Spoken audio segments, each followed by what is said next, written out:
Mastin Kipp, it is an unbelievable honor to have you on the show. First time publicly, but second time for you and I. Thank you for being here. It's my pleasure. Thanks for having me.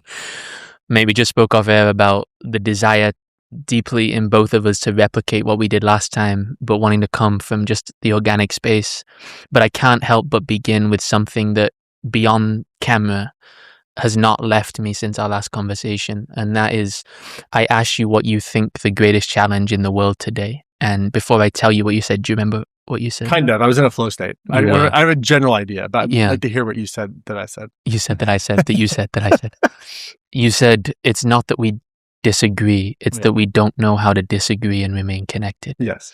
Yeah. And I can't help but want to just begin there with you again. Let's because how do you reflect on what that even means? Well, I mean, basically, if we don't disagree, then one of us is lying.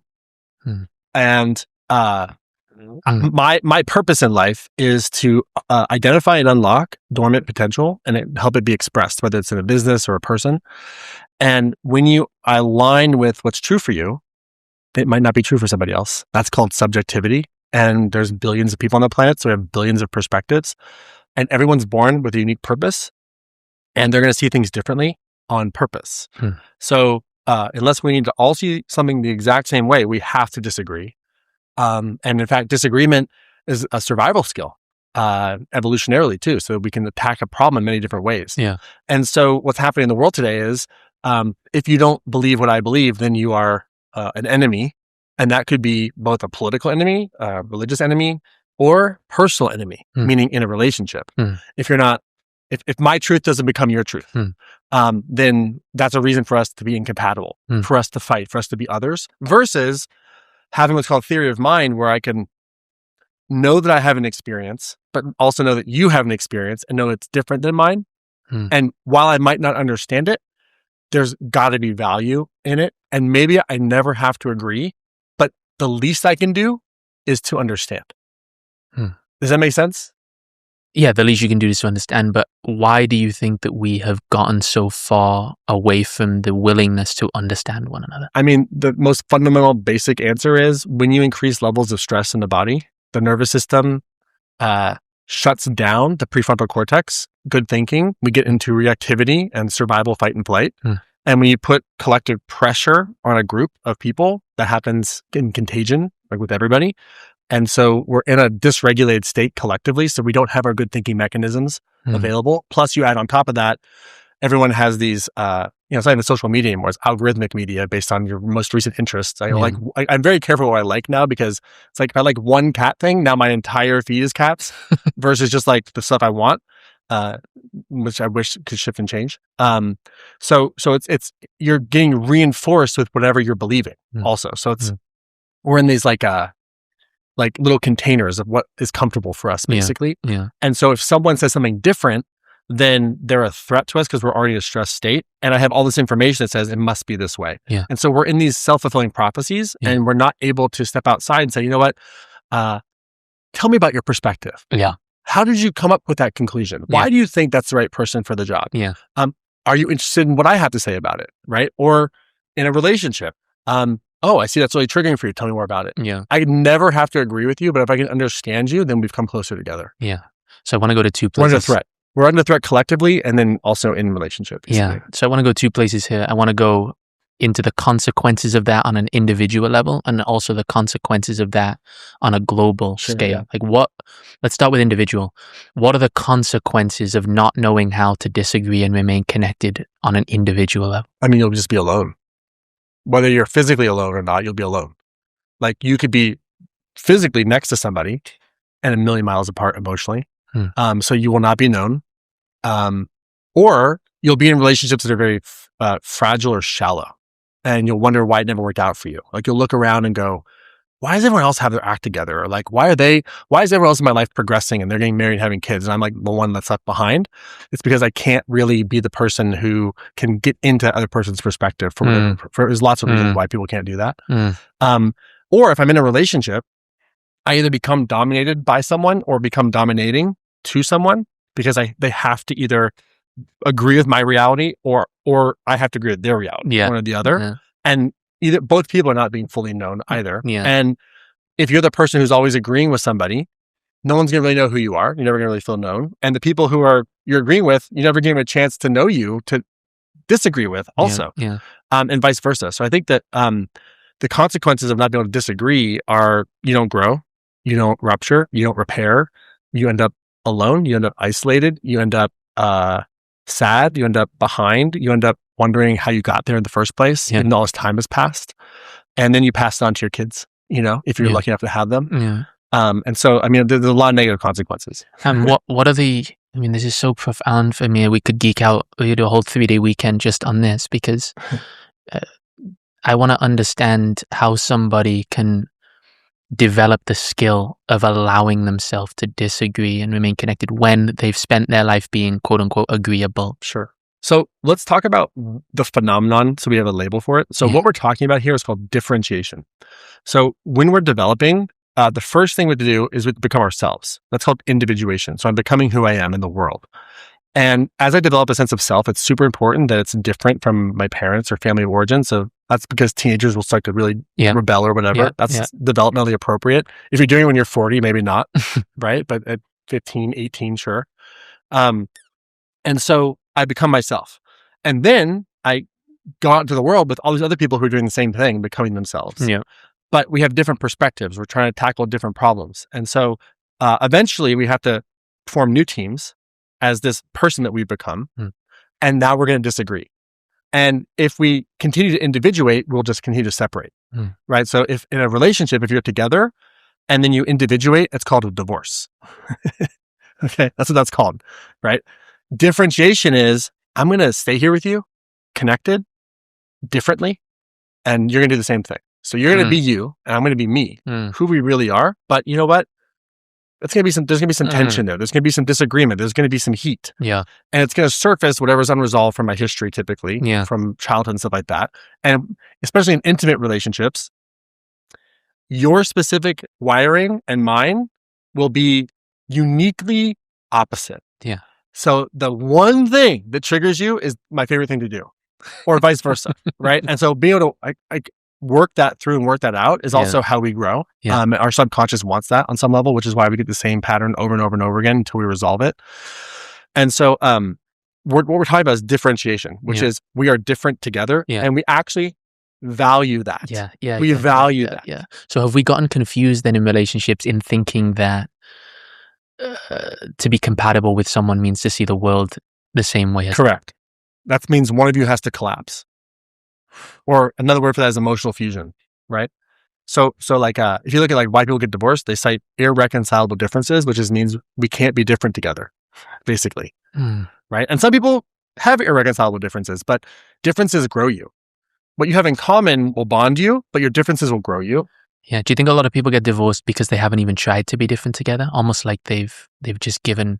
Well, actually, when you look at differentiation, sort of like how it plays out in relationships. So in the beginning of a relationship, you have fusion. You have that romance honeymoon phase that's like developmentally necessary. So you spend lots of time together, lots of emotional bonding, physical bonding that's required for like that attachment to happen. And during that biochemical cocktail, your ego, the other person's ego collapses and you kind of form this one unit. And the only thing that's similar to that is when the mother and child are in utero, the last trimester is very similar biochemically, which is why you have that kind of like mama glow and there's postpartum depression because all those chemicals go away. So it kind of recreates this like unison, this like symbiosis. But we collapse parts of ourselves to maintain that. So at about 12 to 18 months of being together, it starts to fall apart. And so to maintain the bond though, people will keep their preferences collapsed.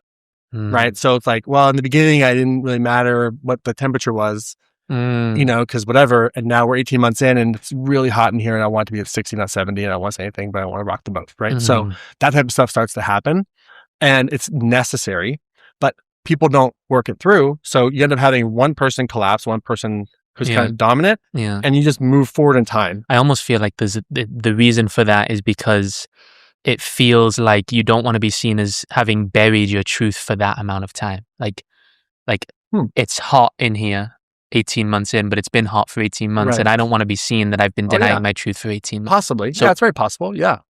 Yeah. I could see someone thinking that. So how do you reconcile that and then go into an honest conversation if you feel like there's certain needs that haven't been met for that length of time. So let me finish the model and then I'll answer that question. Please. So most people just move forward in this way where it's like they're just in this pattern and they have to deal with it. Yeah. And then they can't take it anymore and they file for a divorce. Right?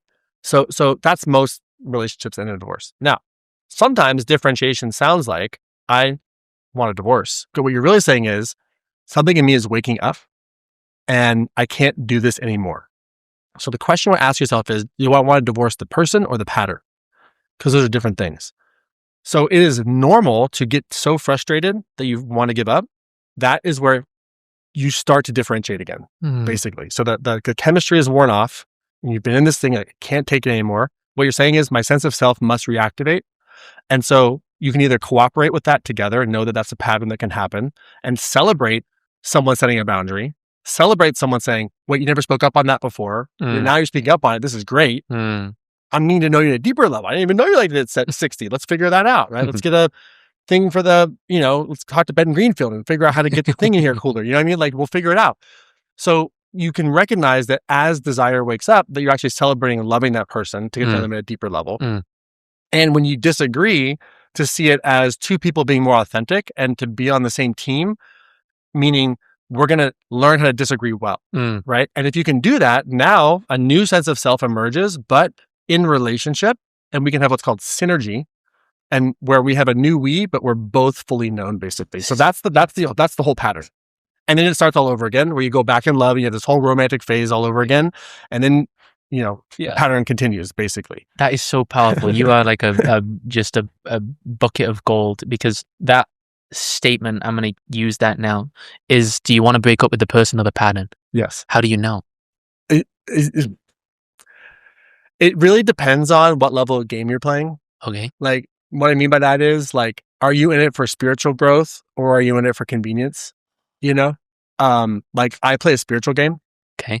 So what does that mean in the context of relationships to play a spiritual game? It means that playing relationships as a spiritual game means that you value the spiritual growth more than you value spiritual growth more than selfish desires being met. Which doesn't mean you self-sacrifice, but it does mean that if you're getting growth out of the dynamic, then there's going to be seasons where maybe you're not having sex for a period of time. Not because hormones are low or because you're not supposed to be together, but because maybe a trauma is emerging in someone and it's not the appropriate time for that to happen. Yeah. Maybe you hang in something longer than your friends say you should because you feel called to. Maybe you go for someone who doesn't give you that initial chemical hit because you're trying to choose in the opposite direction. So it can look like going way outside or even violating some of the good dating advice out there that's like black and white. They're all in or all out. If he wanted to, he would. Like, all this shit makes no sense, right?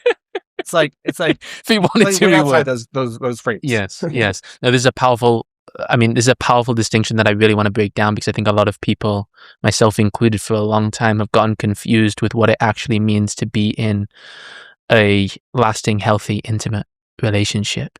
And you just distinguish this sort of this dance between, are you in it for spiritual evolution or are you in it for maybe pleasure and the short-term comfort? So I want to go deeper into that rabbit hole to be a call forward for those, maybe particularly men, who might run away too soon in the face of discomfort. So first of all, the number one mistake guys make, and we're talking heterosexual guys, okay, they make in a relationship is, I find a woman that I'm attracted to.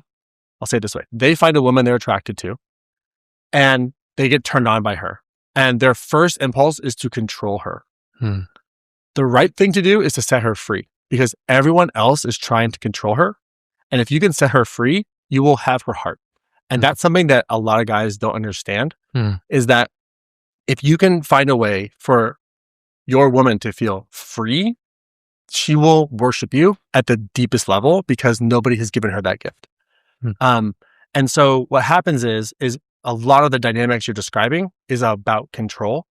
And when you're in the game to control the other person, now we're in what's their attachment style and what's their trauma and what's their sign. Yeah. Is it compatible? And let's do all the run the analysis and all these different things versus like, wow, this person sets me free. Yeah. Wow. And if that can be reciprocal, total game changer in a relationship. Yeah. It's a different standard. Yeah. So a lot of the like giving up too soon, well, you're giving up too soon because you're trying to control something that's supposed to be set free. So I have two questions then that exist in both of those, that statement. The first is, how can a man set a woman free? But the other question is, what often do you find exists behind the desire to control? Yeah. Well, I mean, for most guys, if you just look at history, it's about money, power, and prestige, basically, and control.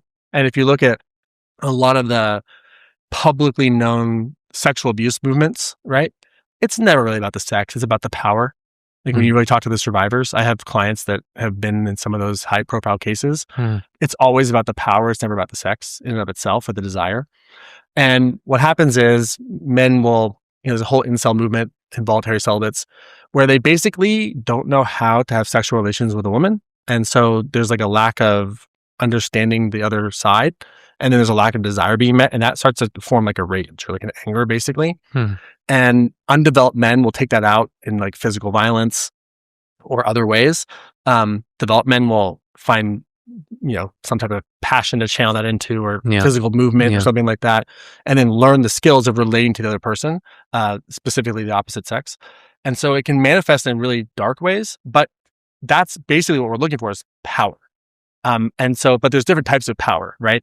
The ultimate power is to have non-reactivity and to find someone beautiful and to set her free. That is the ultimate power, because you know how rare that is for one to receive? Can you just say that again? The ultimate power? The ultimate power is to have non-reactivity and then to find a woman that you love and set her free. No woman has ever, not actually no one, very few women are given that gift. They have to comply. They have to conform. They have to do what he says or else. And usually a lot of times, not always, especially today, but usually the masculine will be the provider in some level too. So like I have my survival based on all those things. If you could set a woman free, one, your insecurities will surface because will she pick you still if you're not in control? Will she choose you? Will she be faithful? Will she be loyal? And hopefully you made a good choice in who you picked also, because you don't want to set a cheater free, because then they're just going to go cheat on you.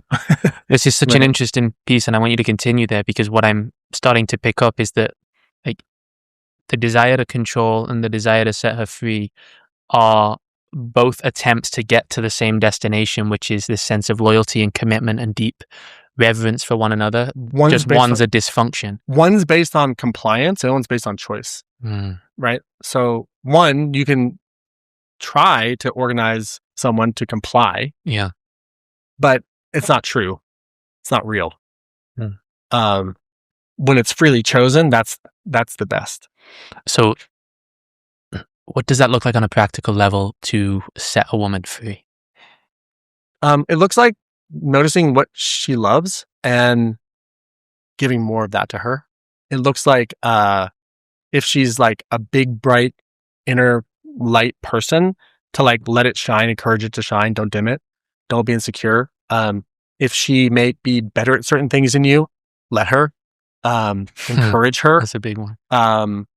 Encouragement is really big. I think I think it's when you see the light in her, let it shine, encourage it, and let it shine for its own self, not because it's what you want. Does that make sense? Yeah. And so it's a devotional act in so many ways. And so, and you do it because you love her and it's a gift that you give to her. And then by doing so, you would think a biochemically healthy woman would produce loyalty in most women.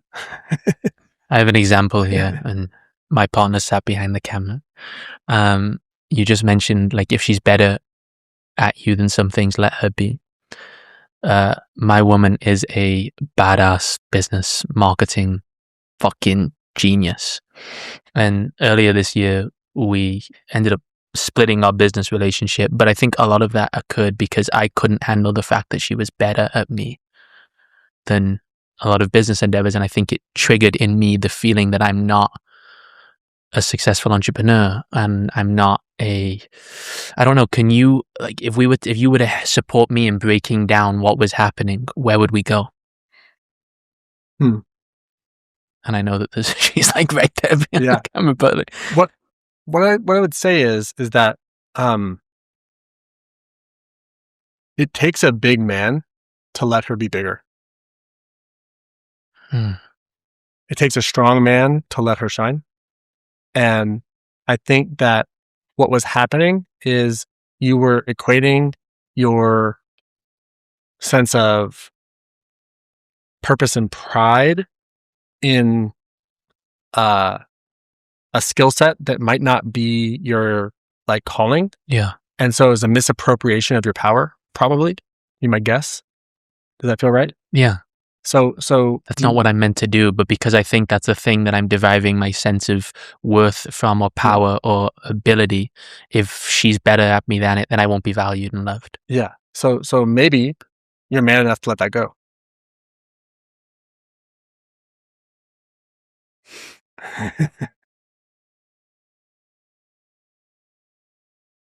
Maybe I am. Maybe. Yeah. I don't know you guys in terms of your inner workings, but what we're saying is true. It'd probably make both of you happy. Do you agree? Yeah. She's super shiny right now. Look at her. I know. Yeah. Wow. Yeah, this is a magical conversation for me because of just the not so distant history in which it's been a relevant conversation for me. And it's interesting because if you can let her shine and know that shining brings her joy and that is your devotion, you care more about that than being something that you're not anyway, like that would grow both of you in tremendous ways. And you would know a joy and a love that is super rare. You already have super rare joy and love, but this is like another level, It's like you 10x already, but you'll 10x your 10x, Yeah. I think there's this interesting dance for me. She exhaled pretty strongly just now, by the way. Yeah. She's loving it. She can get in with you. Just reaffirm. Yeah. Me too. This is beautiful. I think I've noticed in myself that because I do like to feel as though I am a sort of genuine, deeply compassionate, graceful human, a man. And I'd like to think people sort of would see me in that way as well. That like it's almost like I would predict that I wouldn't be the one trying to control a woman in a relationship. But that pattern, even subtly in that moment, emerged. Yeah. Well, it's I wouldn't say that you controlling her. I would say that you're limiting you. How so? Controlling a woman in a relationship is a lot more duplicitous and like manipulative. It's what time are you home? I always need to know where you are and what you're doing. I don't trust you. Let me look at all these. Like there's a time and place for that if you're going through a hard patch or whatever, right? Yeah. But so it's saying these rules, right? Yeah. And there should be rules in relationships, but there's a different tone to it. Yeah. Right. That's what controlling is. This is more like I feel, you feel, I think, not enough because of her light in this area. So you said no to it, which is not controlling. It's more distancing. It's avoidant, right? Which maybe there's some control in that, but you're not controlling her. You're just not letting yourself shine, basically. Well, yeah, and it's also like, is that right? By the way, it's totally. Okay. And it's the subconscious feeling that I want. I'm looking at her also to see if it's right. Yeah, it's the subconscious feeling that like. And I don't consciously want this, but in the moment where I feel like I'm being dwarfed, it's like, be good, but don't be better than me. Yeah, because totally. that is too much for me to handle. Totally. So make it too much. And then what? Find out. FAFO, man. Fuck around and find out. FAFO. As you can see, the more you fuck around, the more you find out. Yeah, fuck around and find out and see, you know? Okay. Yeah. Yeah. And so what would be that practice then? Like, hey, love, I am noticing that as a result of you being such a genius in this space, this is what is activated in me. No, I think the practice is, hey, I separated our businesses because I was intimidated by your power. Sorry, my bad. do you want to renegotiate and maybe come back in and shine? And I'll do my best to chill my ego out in this area and let you shine. Maybe we could try a small project together and see what happens, you know? She's fucking loving it. Yeah. Yeah. We need the girlfriend cam also right now. Yeah. To verify the girlfriend the cam. credibility in her nervous system right now is really strong, you know? Yeah. So, you know, like my sense is that she probably wants that, you know? Like there's a point at which but I couldn't allow it. Yeah. And you don't have to allow it. And by the way, you can have a great relationship that doesn't have anything to do with business, you know, but wouldn't you want to find out? If I was in your position, I would want to find out. Yeah, well, that was the initial desire, is I wanted to find out, but then I couldn't understand why it felt so confronting. But now I can recognize that the confronting piece was that I felt dwarfed by her genius. Yeah. So this is a full circle moment. How can you set her free? Let yourself feel dwarfed by her genius. That would be a great gift you could give her. And it would be a gift you give yourself also. Because you'll find out that you're more than how you currently see yourself also. Because if you feel dwarfed, then you're not even identified with the true part of you.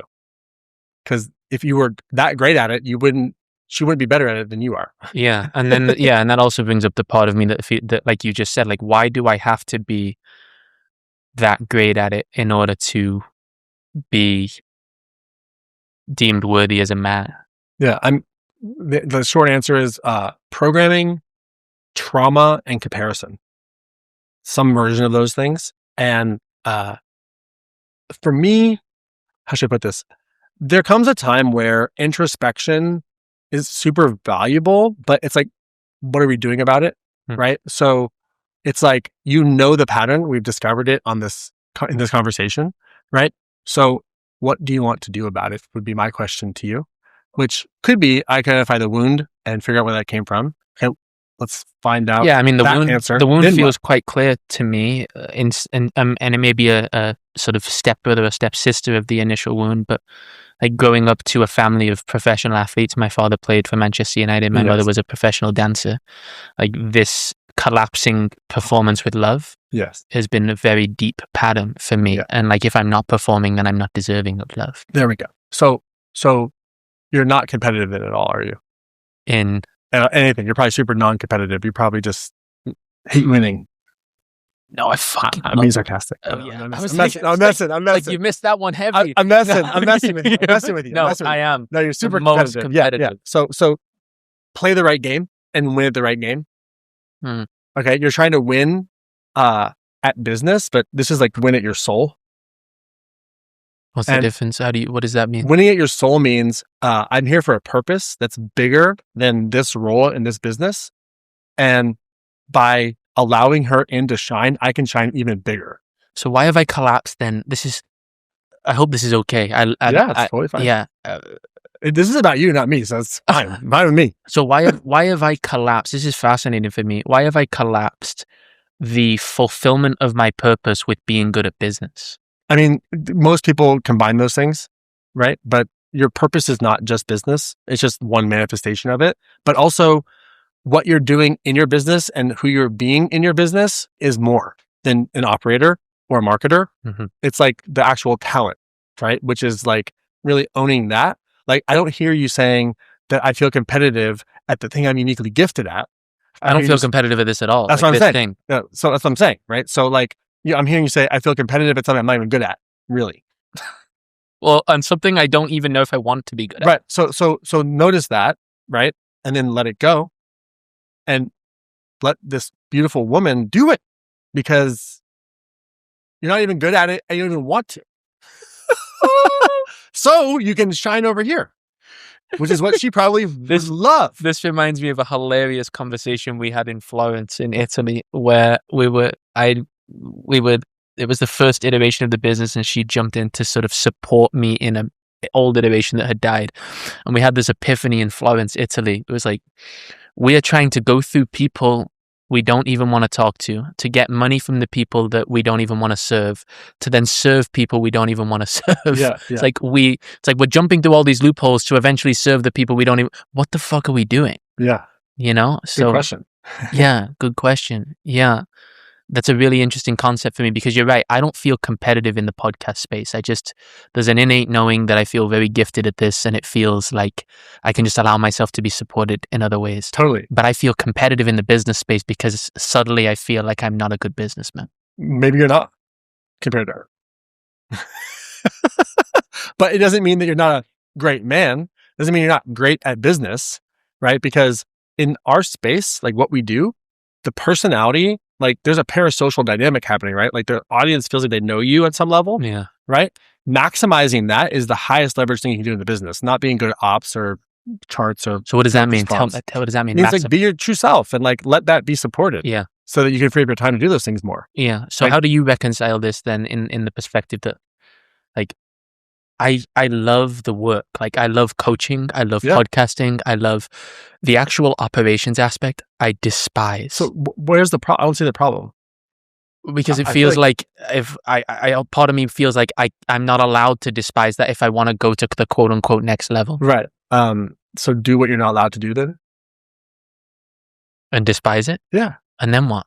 Being someone else that FAFO. fuck around and find. Yeah. Yeah. Like there's different ways to address parts work. We've found a part of you that you're up against. Okay. One way to do parts work is where did it come from? How old is it? Where do you feel that in your body? Great. Love it. Okay. At some point, guess what? You're going to find out all that information and it's still going to be there. It's not like finding out where it came from and how old it was. It's still there. It's still biology. Okay. Lives usually in the brainstem as attachment responses. They're automatic reflexes. So now that you know that that's there, what do you want to do? I think going into what's called parts agreement is a really good idea. Okay. And I've never heard someone talk about this. I think I came up with it. I don't know if I came up with it, but I think I did. Maybe I didn't. If I didn't, find the source. Someone will probably see this and go, actually, Matt says this, which I would love to know. But I think it's me. So I'll give you an example of parts agreement. So I had a client once, and his story was that Matt said, women only like assholes. They'd only date assholes. And I thought to myself, and I said to him, that's weird. I work with lots of women, and I don't know one woman who ever put on her vision board, I want to date an asshole. I've never actually met that woman, so tell me more. And long story short, what he started to describe as asshole behavior would be things like texting her and saying, I'll pick her up at 6. And I'm thinking like, okay, so he's equating masculinity and assertiveness with being an asshole. So maybe his dad was masculine and an asshole, and he put those two things together. So I could sit here and convince him, that's not being an asshole, man. That's just being masculine. What did I say? Well, he's a good person. He wasn't abusive. I said, okay, for the next week, I want you to be an asshole to women. Because in his mind, being an asshole, the behavior is actually assertive masculine behavior, which is healthy. But he, in his nervous system, he equated it with asshole. Does that make sense? The label was so asshole. he's feeling like he's being an asshole when Correct. like being an asshole is not the problem. His relationship to being an asshole. So he labeled masculine behavior as asshole, but he's not. He's a good carded human. Okay. So he doesn't have asshole in his nervous system. Okay. As would be experienced by him. Yes. Okay. Yes. So he came back next week and he's like, these dates are going so great. And within like a month or two, he had a girlfriend. He couldn't believe it. I go, how's it going being an asshole to women? He goes, this shit worked. Right. But what he realized is that he had equated this thing called masculine with this other thing called asshole. And what I realized is everyone has that basically. I don't want to, for me, it's like, I don't want to, my core wound is like, no one's going to show up. So I could sit there and give that part of me all the information about why people are not going to, of course, look how many followers you have, you sell seminars, retreats, and what you're talking about. People always show up, you best-selling books, Mastin, what you talking about, Oprah. People show up. Yeah. Guess what? The part's still there. So for that part, I just say, you know what? We're going to go do this event where no one's going to show up. We're going to have a career where no one shows up. And it just relaxes. It's like, oh, okay, thanks. So you stop fighting it. Wow. Right? Does that make sense? So it's like parts agreement. Yeah. And it never actually happens, right? It reminds me of that quote. There's a great quote that says that the ego doesn't want to be healed. It wants to be held. Yes, that's right. Yeah. Because I think people do all this work to think it's going to go away. And it's not, our reactive patterns don't go away, right? So you could either put all this work into disagreeing and showing you information and all that, or just, you know what, we're going to go do this thing where I feel like a complete loser. But my girl's going to shine and my podcast is going to thrive even more. Hell yeah. I'll do that. I will lose at that game to win at the bigger game. Does that make sense? So that's what it means to like soul versus. Yes. Yeah. is like to go into business potentially with my partner, for example, and talk to the part of me that knows I'm going to feel like I'm being dwarfed. That's right. And if you want to go to the next level, you want to get excited every time you feel dwarfed by her, because more light is coming into your life. So the way if you're unprepared for the next level, God or the universe or light will look like the devil. That's a big statement. Hang on. Just say that again. If you're unprepared, when God shows up or the light shows up for your next level, it will look like the devil. What does that mean? It means that you'll be so reactive to it. You'll have so many triggers come up that you'll think this is actually bad. It's actually the light saying, all your prayers are about to be answered. All you have to do is feel really bad at this job.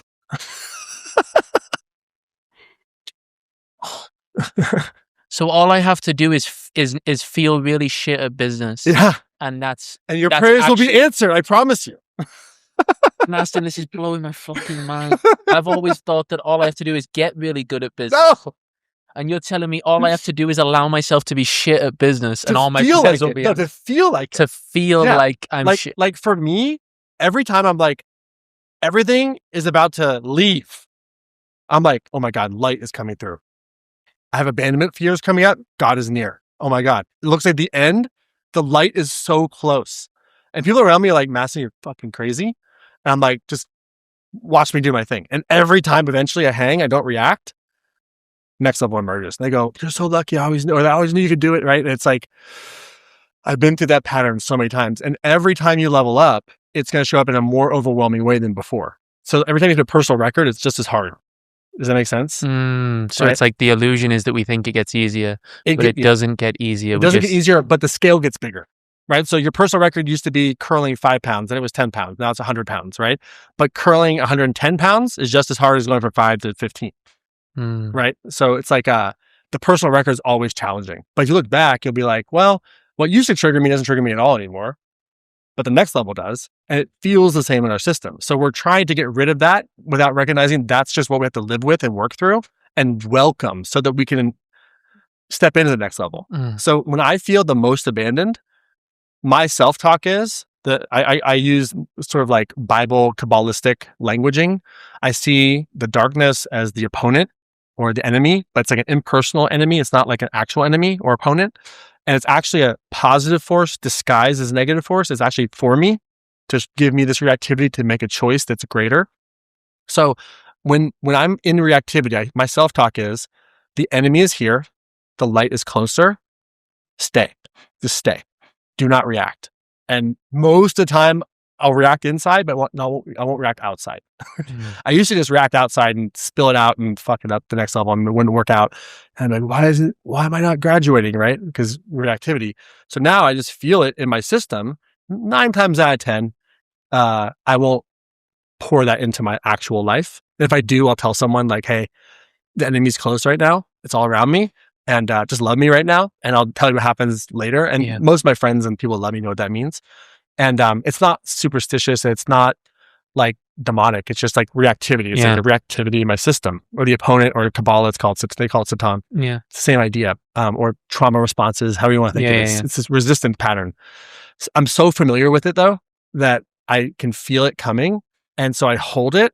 And not only do I hold it, there's a level of me that's actually excited for what's next. I've actually wired in my system now positive anticipation during those moments. Where it used to just be like, the end is near and nothing's going to work. Yeah. Versus the end is near, but something is going to emerge. And I've had enough of them where I can have like 51% faith it's going to work out versus like 49%. And that 2% is everything.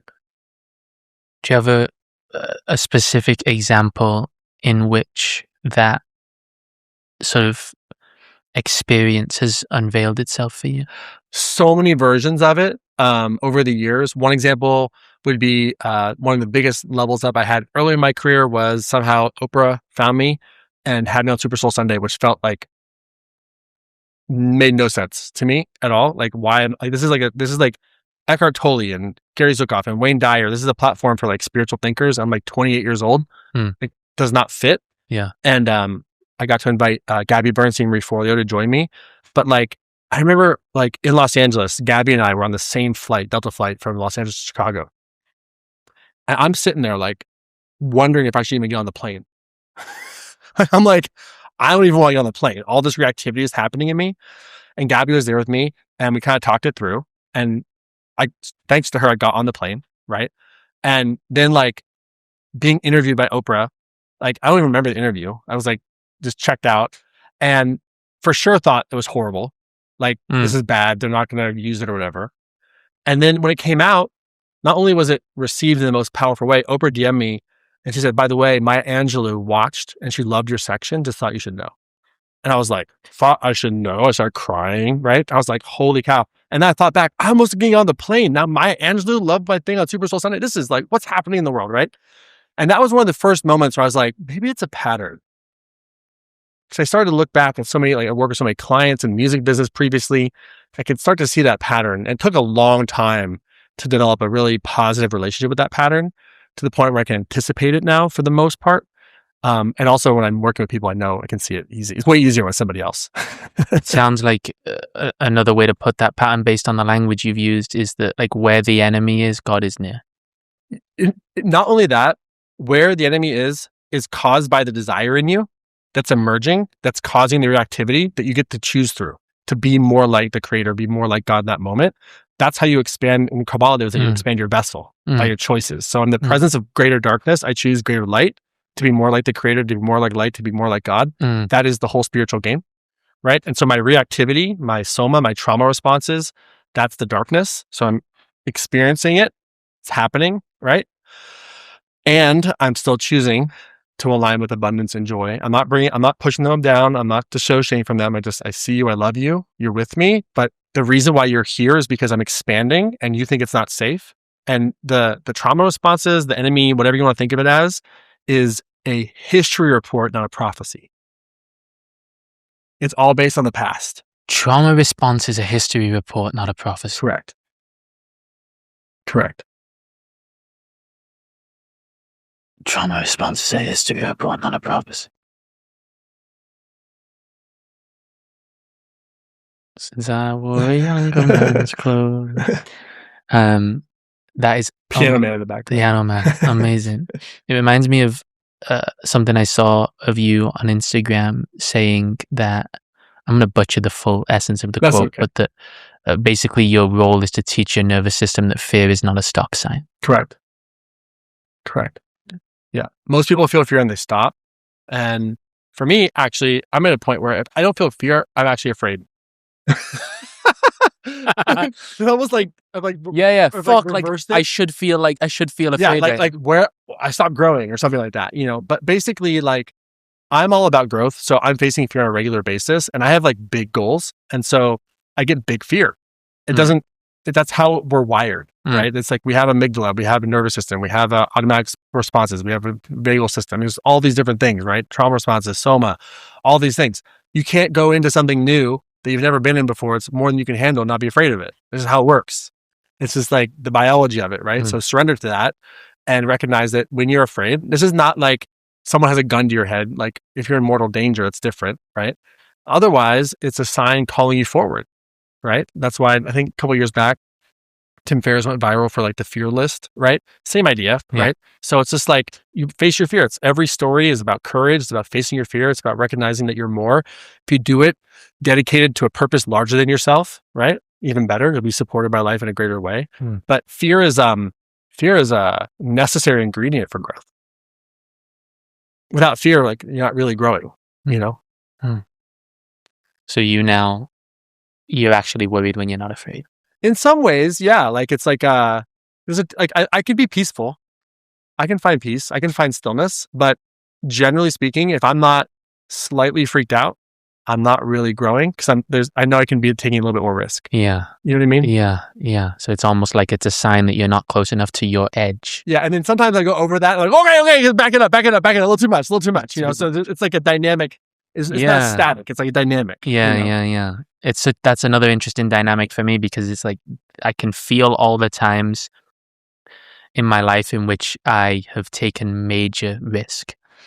And there's a part of me while I'm inside of the risk that's like, oh my God, I would love to just like be in my bed at home right now, comfortable. Yeah. And then I go back and I'm in my bed home comfortable. And there's a part of me that can't resist the urge to go and put myself in the same nightmare, Correct. quote unquote, that I was so desperate to get away from not so long ago. Yeah.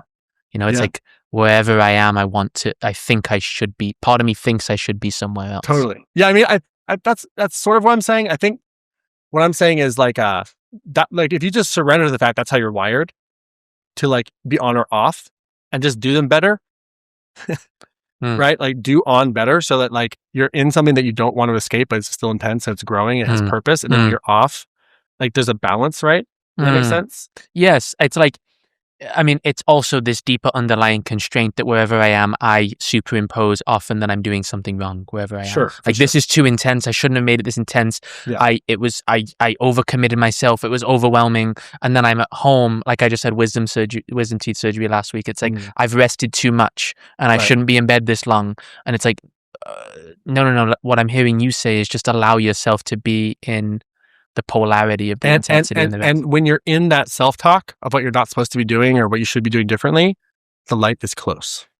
Right? That's that reactivity again. Right? So that's the enemy, it's the trauma response, it's the smack response, it's the pattern, whatever you want to think of it as, right? Underneath that is desire. What does that mean? Like, I don't know one person who isn't, if they're facing a fear to go to the next level, the antecedent or what comes before that is a desire to get there. So what causes us to confront our fear is a desire that we follow. Yeah. It's like the saying that if it's your calling, it'll keep calling. Yeah. So you have to own that, like, I have a desire. So if I'm resting, I have a desire to get back out there. Yeah. If I'm out there, I'm exhausted, I have a desire to go rest. Right. So that's normal. It's normal. Yeah. Right? It's not something wrong. It's a normal.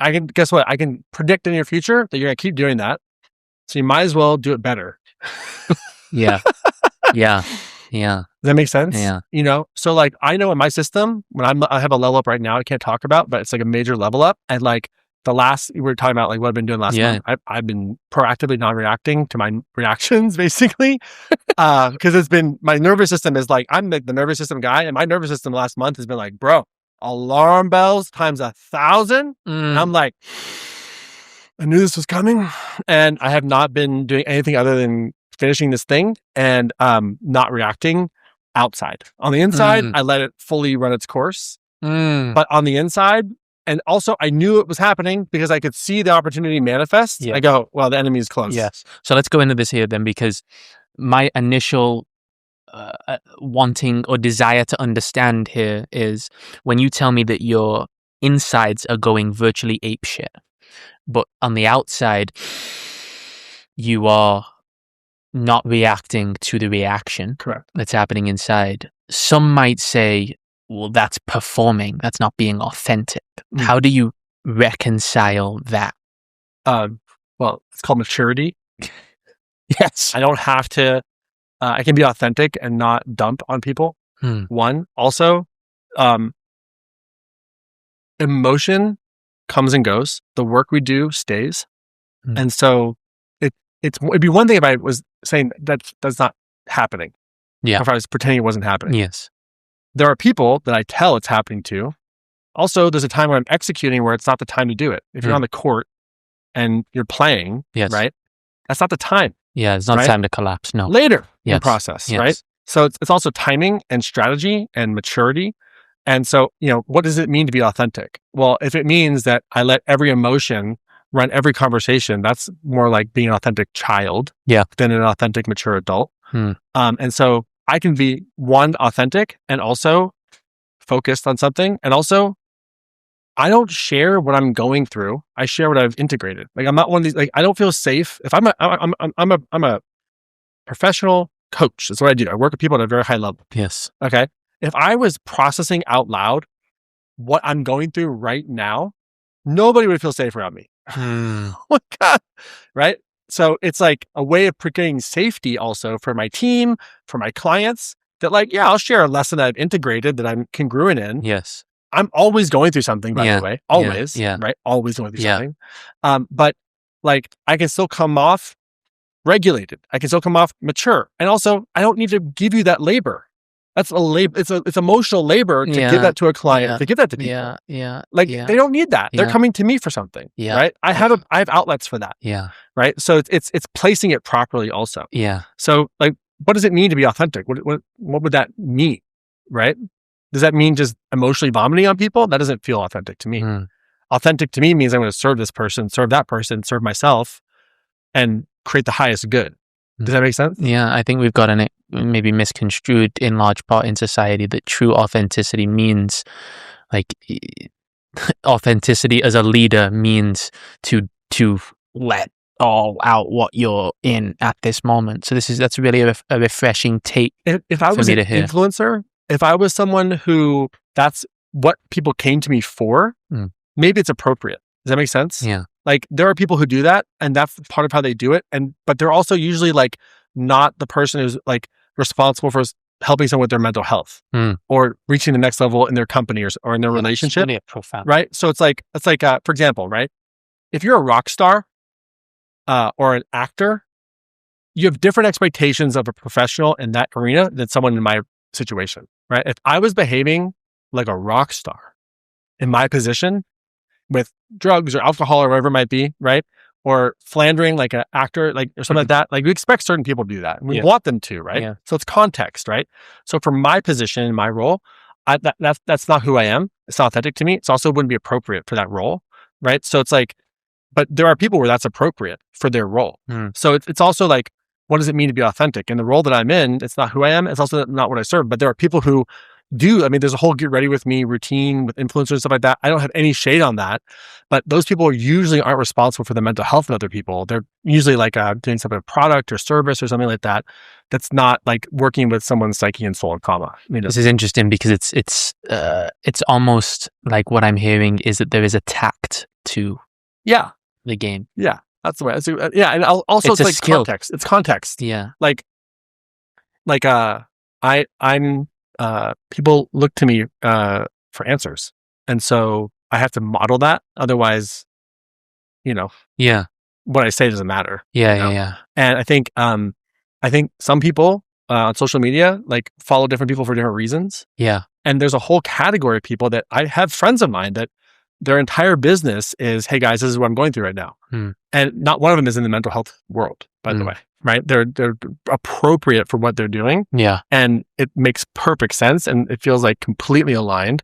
I just think in what we're doing, it's a little bit different. And maybe also podcasting versus what I do is a little bit different also because it's hard for me to get my mind around processing what I'm going through in the moment.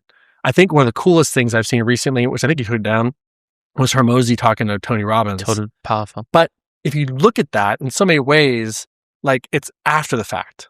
You know what I mean? I know he took it down. I don't know why he took it down, but like Hormozy made it and now he's being deconstructed, right? It's not like he's doing it in the build, right? And so I think that, and also it's not about his next level. It's about where he was, right? And so I think that I'm happy to share about anything I've processed. Does that make sense? Yeah.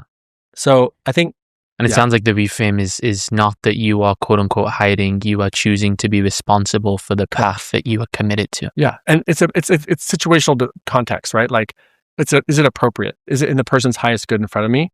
And by the way, also, do they have the capacity for it?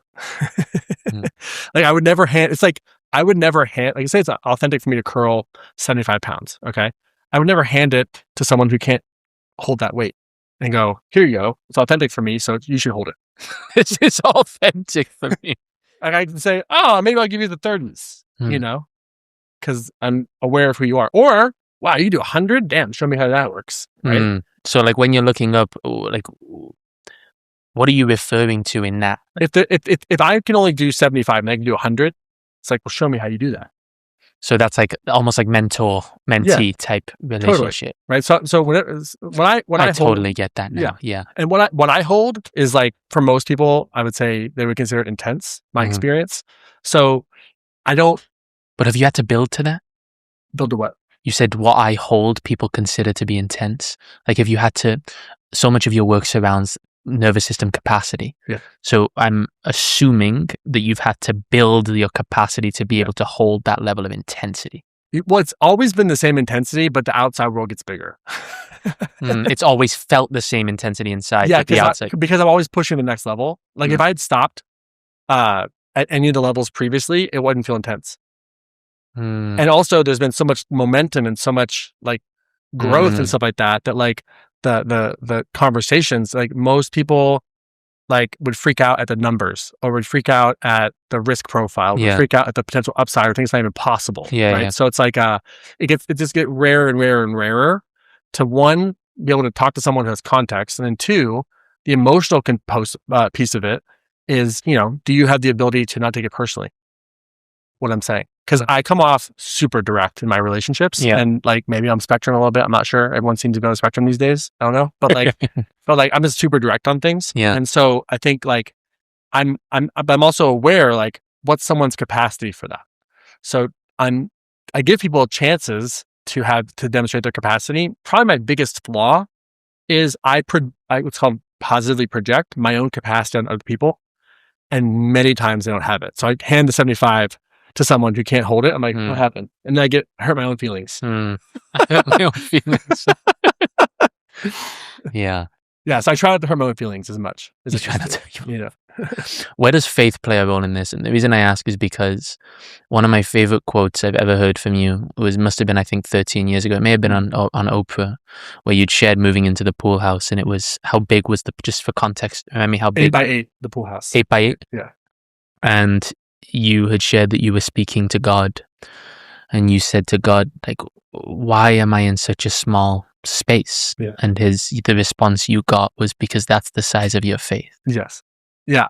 Well, you think about like abundance, like the world is massively abundant. There's all kinds of places one could light up. And I remember just thinking like 8x8 room, I'm used to so much bigger. And I thought like by taking this risk, I'd be rewarded right away and all these things. I wasn't. And so yeah, the answer I got back was, this room represents the size of your faith. But then immediately it was, and then I remembered the good book says, faith the size of a mustard seed can move mountains. And I looked at the room, I was like, you can put a lot of mustard seeds in this thing. A lot. So immediately I had abundance again, which was really beautiful. And it ended up being true. But that was a really powerful moment for me. And an ego check also. Yeah. I think sometimes when you're playing at like a kind of spiritual growth level, we think, once we have the insight that like life is going to like shout out, like give us like the parade, ticker tape parade, money and fame. And usually it's just like the opposite happens. Like the darkness is like, haha, now I'm here. And like, we see how much you really learned, And then on the other side of that is usually some celebration. Yeah. Right. Yeah. So I didn't realize that in the beginning. I thought once I had the awareness, life would reward me. Yeah. And I found out, no, that's not how it works. That's not how it works. This is powerful for me when you just said, I immediately had abundance again. What I hear in that is that abundance is not circumstantial, it's perspective. For sure. Yeah, totally. So let's break that down for the person who feels like they are waiting for some form of relationship, money, something in the external world to feel abundant. Yeah. Well, so previously to that moment, I was in a career that was thriving in the music business as a manager, but it wasn't what I wanted to do. It was not soul fulfilling, right? So I had financial abundance, significance, like most of the human needs checked, right? But growth and contribution were not there. And so I made a decision to go into this line of work. And I thought, I have a spiritual awareness and I've already used to this abundance. This is transfer. And it was just like not even close to the same scale. And so in that moment, I had a model that was abundance. Yep. But I realized that it was aligned with a lack of fulfillment and growth. So I actually have more here than I'd ever had because I'm now growing and contributing in a new way. So that pattern is new. So for that pattern, this is as big as it's gotten so far. For that pattern, that's as big as that pattern got. But for this pattern, this is as big as it got. And that's a better place to build from than waiting for it to match before I believe. Right. And so, because it never works. And I can't tell you how many people I also say something to, I'll be like, look, this is the best practice. You got to do X, Y, and Z to produce this result. And they'll be like, well, and they'll give me all these reasons why not. And I'm like, I just gave you the keys to the kingdom. And he told me what else you got, Mastin. Like, are you kidding me? Like, I got nothing else. I gave you the keys. Like, that's the answer. And it's like, they'll say, well, Mastin, you understand that's for that successful person or this successful person. What they think is, oh, because they're successful, they can do those things without recognizing they're successful because they did those things. These are the things that come before the success that you don't see. You see the headline, you see the exit, you see the big reward at the end. You don't see the struggle. Yeah. Right? What's that quote? Takes 10 years to become an overnight success. Yeah. You don't see the struggle. What do we talk about with founders? We hear the beginning in the garage, where it's like back in the day, oh my God, whatever, right? These two geniuses. And we hear about the billions are now trillions. Yes. No one talks about the messy middle. Well, right? Yes, this is powerful for me. And I really want to, I want to continue the conversation around that, but I want to go here for a moment. And where I want to go is the world that we are being, that many young people are growing up inside of is watching 18, 19, 20, 21-year-olds that almost seemingly have skipped that whole process and they're just multimillionaires. So like, it's almost like it's creating this sense of unhealthy rush in younger people to feel like I'm behind because I'm seeing this 19-year-old on social media that has 200,000 followers, getting brand deals, doing 50 grand a month already. Like, how would you sort of guide a young human growing up in the world today that has yet to make their mark and are witnessing others that are maybe younger or of their age that have seen great question. So the first thing I would say is that because of technology, it has now become a lot easier to make success happen, which is, I think, net a good thing. Yep. Right? What it takes to maintain success has not changed. Okay. So lots of people arrive. I would wonder, first of all, who that person is looking up to. And then I would wonder, how long has the person looking up to been around? Person they're looking up. Yeah. Like, do they just get successful? Is it Warren Buffett? Like, who are we talking about? Right? Like, because like different people have different track records. If you're talking about someone who just got successful, that's not someone who I think you should look up to or model. Because I want to know who they are a year from now, 2 years from now, 5 years from now, 10 years from now. Are they still here? You know how many coaches I've seen come and go over the years?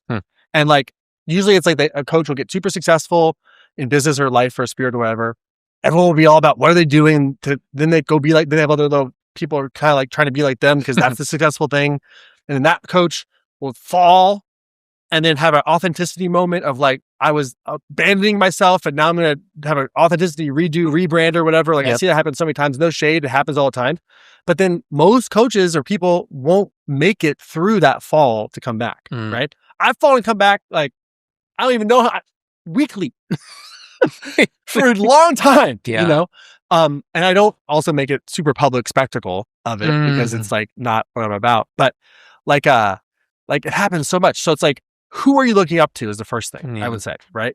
And if it's someone who's just been here, why do you look up to them? What is it about them that you like? Okay. Because those are disowned parts of yourself, but also who's like that's been around for a while. What's their journey like? Because when you study people who have been successful for long periods of time, I'm talking a decade plus, almost all of them have faced bankruptcies, financial foreclosures, relationship problems, suicidal ideation, comparison, long periods of failure or seeming loss, right? Like all of it, right? Yeah. And then you can right size yourself and go, okay, sure, there's lots of people who are getting successful, but who's staying successful? And by the way, at what, right? Because there's lots of people that could be successful in relationships that don't get significance on social media. There could be lots of people who are super successful in business, but maybe not so much in their relationship. And there are certainly people who have both, right? Just rarer, right? So I would really want to look at that person's role models and motives and try to find the right ones first and create right context for someone. So shift first who you're looking to as your role model. Yeah. And it sounds like shift from the person who's just gotten successful to those who've maybe seen success for a decade plus, because that might shift your perspective on the narrative that is, it's not supposed to be this way. Correct. I was recently at church at Vintage Malibu. I can't remember the pastor, this great line. He said, so many people are praying for a miracle, but unwilling to put themselves in a position to need one. And I was like, I literally went like, whoa, like, and everyone else was like all quiet. I like made all this noise, you know. I was like, holy cow, like that was, like, really true, you know. Like, That's really true. God, give me a miracle. Okay, put yourself in a position to need one. I'll give you one. Like, no, I won't do that. Wow. So what does that look like? So for someone who's praying for a miracle, what does it look like to put yourself in a position to need one? Go further. You can handle more. You can handle more. You can risk more. You can do more. Like look at Elon, right? Oh my God, right?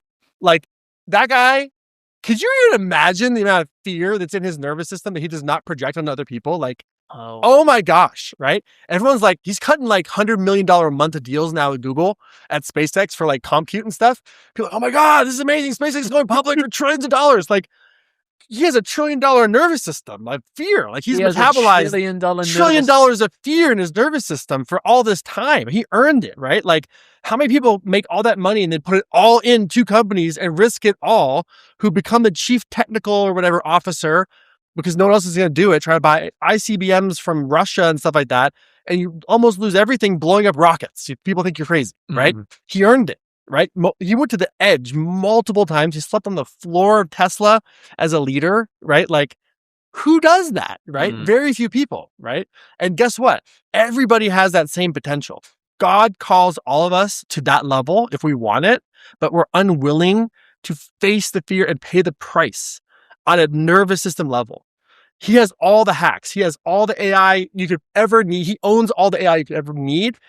And he's still metabolizing his fear at that level. He talks about what it's like to be in business, right? Looking at what does he talk about? Staring to the abyss, chewing on glass or something like that, right? That's what it takes. But it's just an emotion. That's all it is. Oh, that's so fun. So yeah. So it's like you want those results, but you're not willing to put yourself through the chaos of getting them, You can do more. You can definitely do more. And not everyone has to have $1 trillion company, right? It's a massive outlier. But what I love about Elon is he's honest about it. He's so direct about it. And he's becoming wealthy. And like with SpaceX about to go public, he'll become a trillionaire. He's going to graduate an entire class of new billionaires along with him. Like, unlike a lot of, people who he's being compared to, he's making lots of people wealthy. He's not hoarding it, which I think is really special because there's contribution there. And I think that's why he's winning, because he cares about something more than himself. And that's why he's able to produce these outsized rewards. So there's a high level of caring and contribution that powers his success. But it would not be possible without what we're talking about. And so whatever that is for you, you can right size that to you. It could be a $10,000 risk. It could be a $5,000 risk. It could be $1 million risk, $1 billion risk. I feel like the numbers just get bigger every year. But it doesn't, it sounds like it doesn't change what you feel inside. You just have to learn to metabolize. That's right. If you're growing, if you want to grow, if you're ambitious. Yeah. It never goes away. Maybe one day with Neuralink, it will go away. Just the off switch. That'd be amazing, But that is so powerful from that pastor. I'm never going to forget that. Yeah. So many people want a miracle, but they aren't willing to put themselves in a position to need it. Correct. That is also so counter to what might be deemed like rational, maybe intelligent, smart business advice. But it's like, in some ways, it feels like sometimes the right spiritual move is maybe the wrong business. In a way, I mean, look, when we talk about investing, right? A good wealth advisor, investing person that you're working with is going to ask you, what is your risk tolerance? So just play your own risk tolerance level. My risk tolerance is very high. Yeah. Right. So you don't have to have my risk tolerance, but if you want growth, you have to have some level of risk tolerance. And, good investors, good financial people do their best to de-risk things, but nothing's ever fully de-risked. There's always a risk on something. So what is your level of risk? And then are you willing to do something that seems counterintuitive to achieve that thing? And if you add in spiritual side of things, which is like a higher calling than just financial risk, then it's, am I willing to do something that seems so insignificant in the eyes of other people, but is so significant in the eyes of God? Am I willing to become nothing to become something? Am I willing to do those things? Am I willing to follow the unseen force more than the outside world? That's a different thing altogether. And I'm not talking about the voices in your head that are like, I'm talking about like a deep fidelity to like inner truth. Like something that just is true because you know it. Are you willing to follow that versus what the outside voices are saying? That's a whole other conversation. And it will seem counterintuitive to people. How do you know that voice is the inner truth? How do you know? How do I know? I feel it. I know it's true. and I feel it. It's also like a knowingness. So I had a gift to be clear cognizance. There's just a knowing, and I don't know how I know. You just know. I just haven't. That's how it presents for me. Some people hear things, see things. But there's a fidelity. There's a tone to it on the inside. That's like a truth tone. Like when I'm following my intuition, and people are like, oh, what if I know what my intuition is? Okay. Have you ever had a time in your life where you had an absolute intuitive yes? The answer is okay. Yes, I do. I remember that. Okay, great. What did it feel like? Oh, it felt like this thing in my chest where it was kind of expansive. Okay, that's what it feels like for you. Everyone has that. Have you ever made a decision you regret? Yes. Okay, go back before that decision. Was something telling you not to do it? Yes. Okay, what does that feel like? Okay, so there's the no, right? It's not that hard to find it. Yeah. But it's different for each person also. I think what I'm taking from this episode, I mean, so many things, I can't even sum it down into one sentence, but like this capacity to take risk is, might be one of the greatest modern dysfunctions. It's like not the capacity to take risk, but the inability to take risk might be one of the greatest modern dysfunctions. And especially with young people growing up in the world, I do a lot of work with young boys. Yeah. And one of the things that I see often in them is that it's not that they make the wrong choice, they make no choice at all. Totally. Well, that's also a choice. Which is a choice. Yeah. But that is in a sense the absence of risk. Yeah. I will say, if I'm speaking to someone in your audience right now that heard that, but they're ambitious, what you also just said is it's a great risk. It's also a tremendous opportunity for someone who's willing to risk, right? So if we have instant ease and all these things, and most people are now opting to the easy life, that means that there's less competition for the bigger stuff also, right? So if you're someone who's growth oriented, hearing those words, this is a great time to be alive also. Does that make sense? I'm fucking fired up. I fucking can't wait to take more risk. Yeah. I'm like, let's go. But from the inside. Yes, from the inside. From yes. But even just how congruent it felt, even just hearing the resonance in your words when you looked at me a minute ago and you said, you can do more. Yeah. You can do more. Yeah. It didn't feel like a guilt or a shame thing. It's like, no. Like, I know you're doing a lot, but you can do more. Yeah. You can do more. You can. Everyone can do more. Everyone can do more. Are you willing to do more? And that might mean, are you willing to ask for more help? Right? Are you willing to be more vulnerable? Are you willing to set down the ego? Right? What does the more mean? Does it always mean more effort? Right? But there's always more. And we can handle a lot more than we think we can also. Yeah. And it sounds like we can handle a lot more than we think we can if we can develop a relationship with the understanding that it's supposed to feel this way inside of me. Like, this is a unique perspective that I'm getting from you, that is that like it's not supposed to feel any different than it does when you're trembling inside. Correct. At every level. Correct. And you just took it to the absolute grandest of the level with Elon Musk. Like, he's metabolizing $100 trillion of wealth inside of his nervous system, staring into the abyss, eating glass. Yeah, because if you actually listen to him, he's future-paced like so much abundance beyond, like, he has a whole multi-planetary vision for things. He's talking about what it would be like to be the first person on Mars, to be an entrepreneur about certain products. Like, can you imagine being the first person that sells shoes on Mars? How, I'm like, you've thought through that far in the future? What? That's incredible. Like, the amount of simulations he's run into the future, like considering all those things. Yes. So we're at I also think that based on his grand plan, we're at 0.001 of what's actually been simulated in the system also. Yeah. You know? And so I think it's a beautiful thing to model. And what I love about Elon more than anything is he's honest about the hard stuff.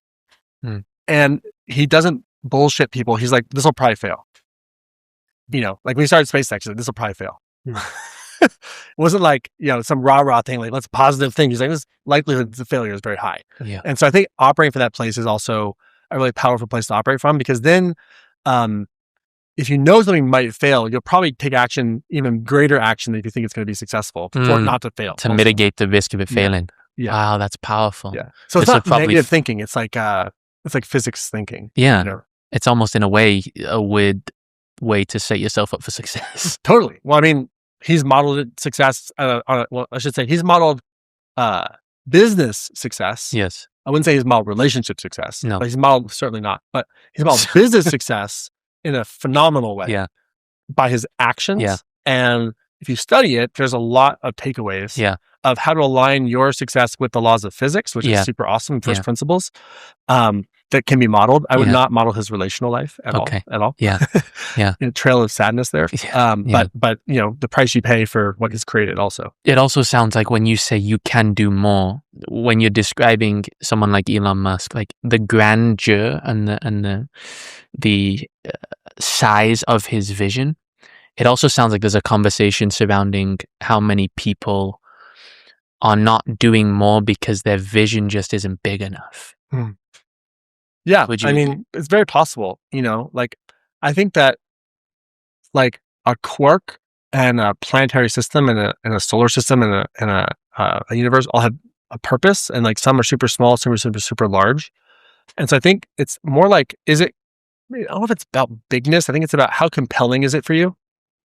Are you excited about it? And how much caring is there in it for other people? Like if you have a self-centered mission, it's not going to go very far. You will not be rewarded for that for very long. Yeah. If you have a mission or a purpose that's rooted in caring for more people than yourself, that tends to be supported by life in the universe also. Yeah. So, and how much personal joy does it bring you? Yeah. I think those are all important factors. The size of it in comparison to other people, it's gonna feel big for you. And it sounds like how much personal joy does it bring you? But also like it can bring you personal joy and scare the living fucking shit out of you at the same time. Best combo. Yeah. Like I've arrived at the conclusion, I could be wrong. I think this is and this feels like a first principle, that life is beautiful pain. And they balance each other perfectly. If you focus on the pain too much and not the beauty, then you get stuck in this sort of like negative reinforcing place. If you focus on the beauty too much and you don't recognize the pain, then you kind of get in this positive dissociative place. But if you can experience beautiful pain, you'll see that they balance each other out. And so that to me is what grace or fairness is. Like, where's the fairness in this? If I'm going through a loss, there's going to be some type of beauty on the other side. I can find the beauty in my loving. I can find the beauty in what I had. I can find the beauty in the fact that I had something in the first place to love. I can find the beauty in the wisdom that I'm learning because of the loss. There's lots of things I can find. If I overemphasize the pain or overemphasize the beauty, things get a little out of whack. Or if I think things are only beautiful or only dark, right? But if I can find beautiful pain, that feels like a really powerful place to operate from. And so your purpose, what you're doing, should have beautiful pain. It shouldn't just have pain, and it shouldn't just have beauty. It should have beautiful pain. Does that make sense? Yeah. Reminds me, there's a line in a song from Stephen Wilson Jr. that says, grief is only love that's got no place to go. Like you just said, like inside of the loss is the love. Yeah. That you felt. Yeah. The only thing I could find as a context for gratitude associated with grief, which is really hard to find, was imagining if I never had that person in my life in the first place. If I never met them, if I never knew them, what would my life have been like?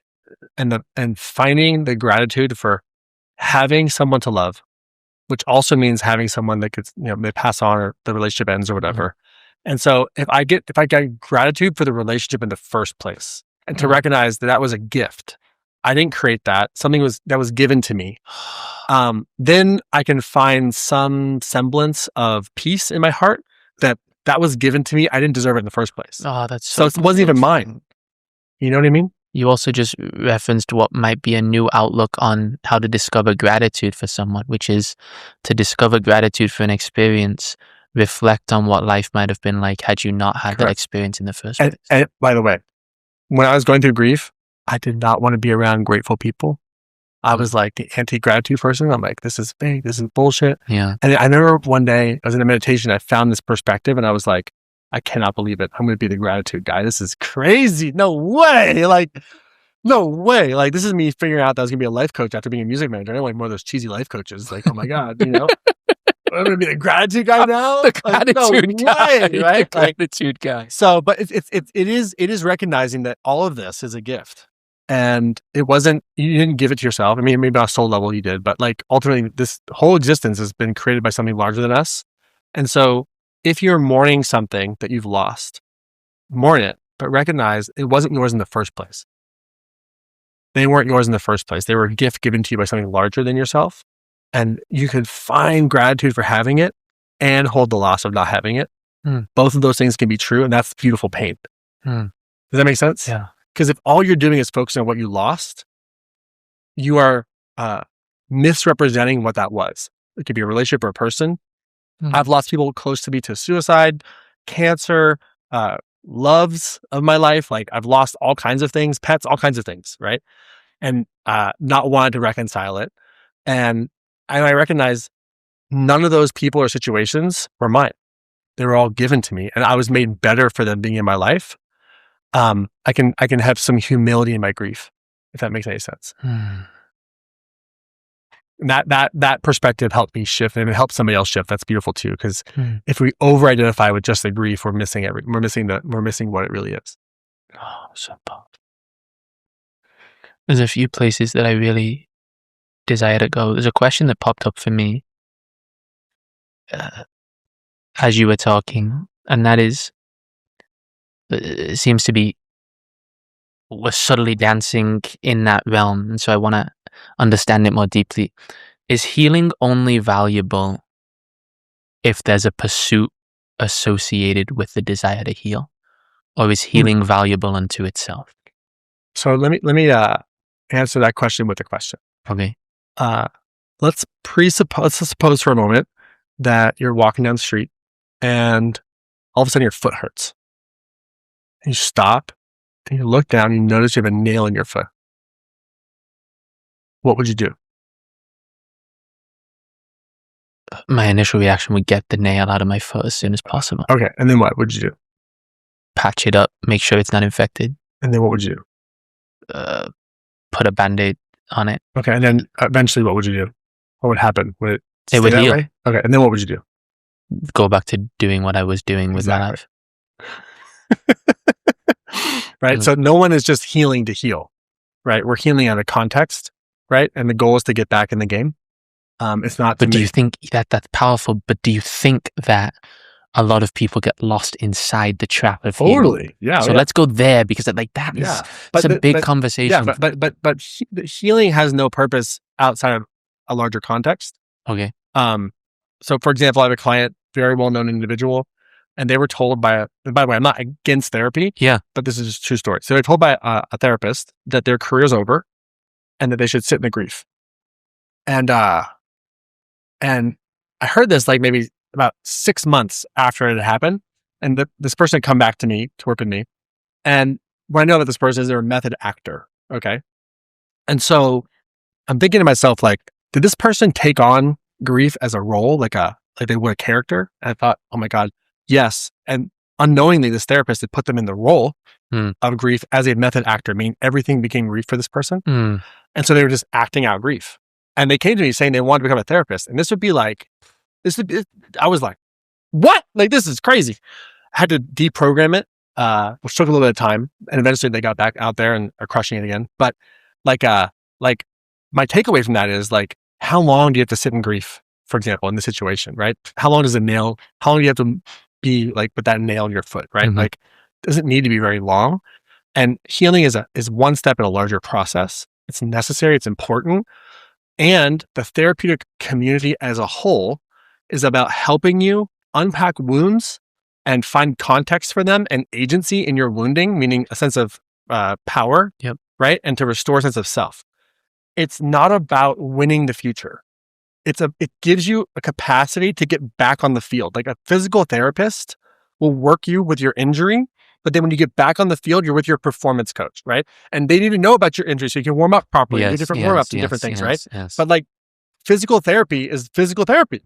It's not performance. Yes. It's the whole purpose is to get you back on the field. And what ends up happening sometimes is you get professionals who don't know how to win, helping people cope with losing better, and that's as far as they go. Who the fuck wants a coping skill? I don't want a coping skill. I want a winning skill. You get professionals that don't know how to win, helping people deal better with losing. Yeah. And that's kind of what happens sometimes. And it's like, I don't want to be a better loser. Like, I'm not trying to judge anybody. I just want to be on the game of what matters to me, and I want to win at what matters to me, right? Not what matters to other people, what matters to me. And I found myself in a lot of therapeutic relationships getting really good at losing. And I was like, I don't want to be good at losing. This fucking sucks. Right. So it's like but that was me recognizing that, like, oh, it's time to graduate from healing. And I take a therapeutic approach to performance. But the industry of healing wants you, it's kind of like the healthcare system wants you to be like healthy enough, but sick enough. Because you still need them. And the same thing in the healing community. It's like, we want you to have agency, but not too much. Right. Because now you're privileged, or all these things start to emerge. Right. And it's like, well, okay, it's a privilege to be me as a soul. It's a privilege to be a white male person. Okay, I understand all that, right? But it's also a privilege to be a child of God. It's a privilege to be able to walk in, into a purpose and to serve people and all these different things. It's a privilege to win at what I'm uniquely programmed for. And the same thing's true for you, no matter your race or your religion or sexual orientation or political preference, right? So to me, the fix is not regulation. It's winning at what matters to you. Oh, so powerful. Understanding what we spoke about at the beginning of this conversation, with me having grown up in a heavy performance-based background, I've always found therapy a challenge, and I've been in therapy throughout my life, and I've found it a challenge. I think you just gave me some of the language as to why. Yeah, because in moments it feels like I'm not here being supported in getting back out on the field to win. I'm just being supported in getting better at losing, and that doesn't feel and it's like there's a season for it, but it should not be the thing guiding your future. Does that make sense? Like especially if you have a high trauma history, okay, there is nothing more corrective than to win at the thing that you were traumatized by or through, right? So if you were traumatized by sexually, to win at your sexual power would be the best corrective experience, right? If you were traumatized financially, to win financially would be the best corrective experience, right? Like if you were traumatized because of your color of your skin and you could have power in the world because of the color of your skin, that's going to be the best corrective experience for you and so many other people.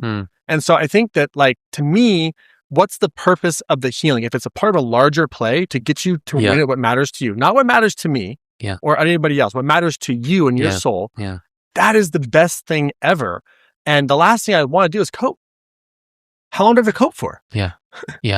So this is an interesting conversation because it brings up for me a specific person that is David Goggins. Brings up David Goggins, right? Obviously a heavily traumatized upbringing.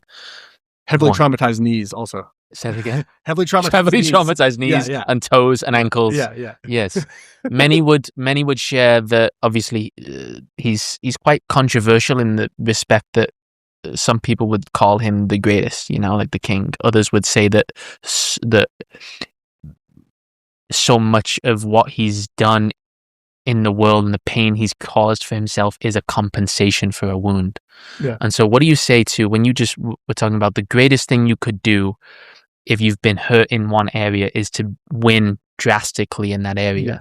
Someone might say, well, to win drastically in that area is actually a compensation for the part of you that feels inadequate in it. Does that make sense?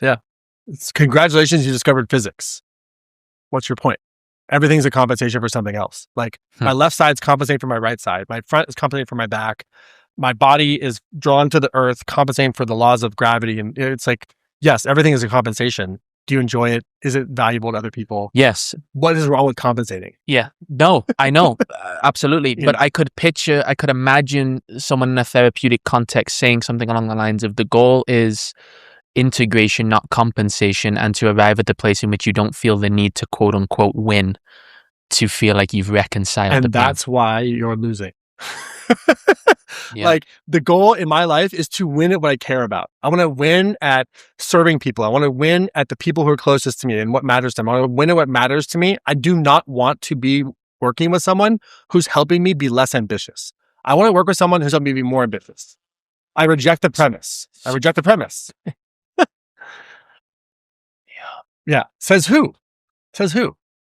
Right? So therapy is important in a process, just like athletes are the best example. You get injured, or even if you're a pitcher in a Tommy John surgery, you hurt yourself on purpose, right? You're out for maybe a year or two, right? But there's a process. There's surgery, there's physical therapy, you go back to the minors, you work your way back up, right? To win the World Series, right? Like there's a progression there. And by the way, once you win, you back down to zero, you got to win again, right? So that's the pattern that we want to be in, and the wins get bigger and bigger and bigger.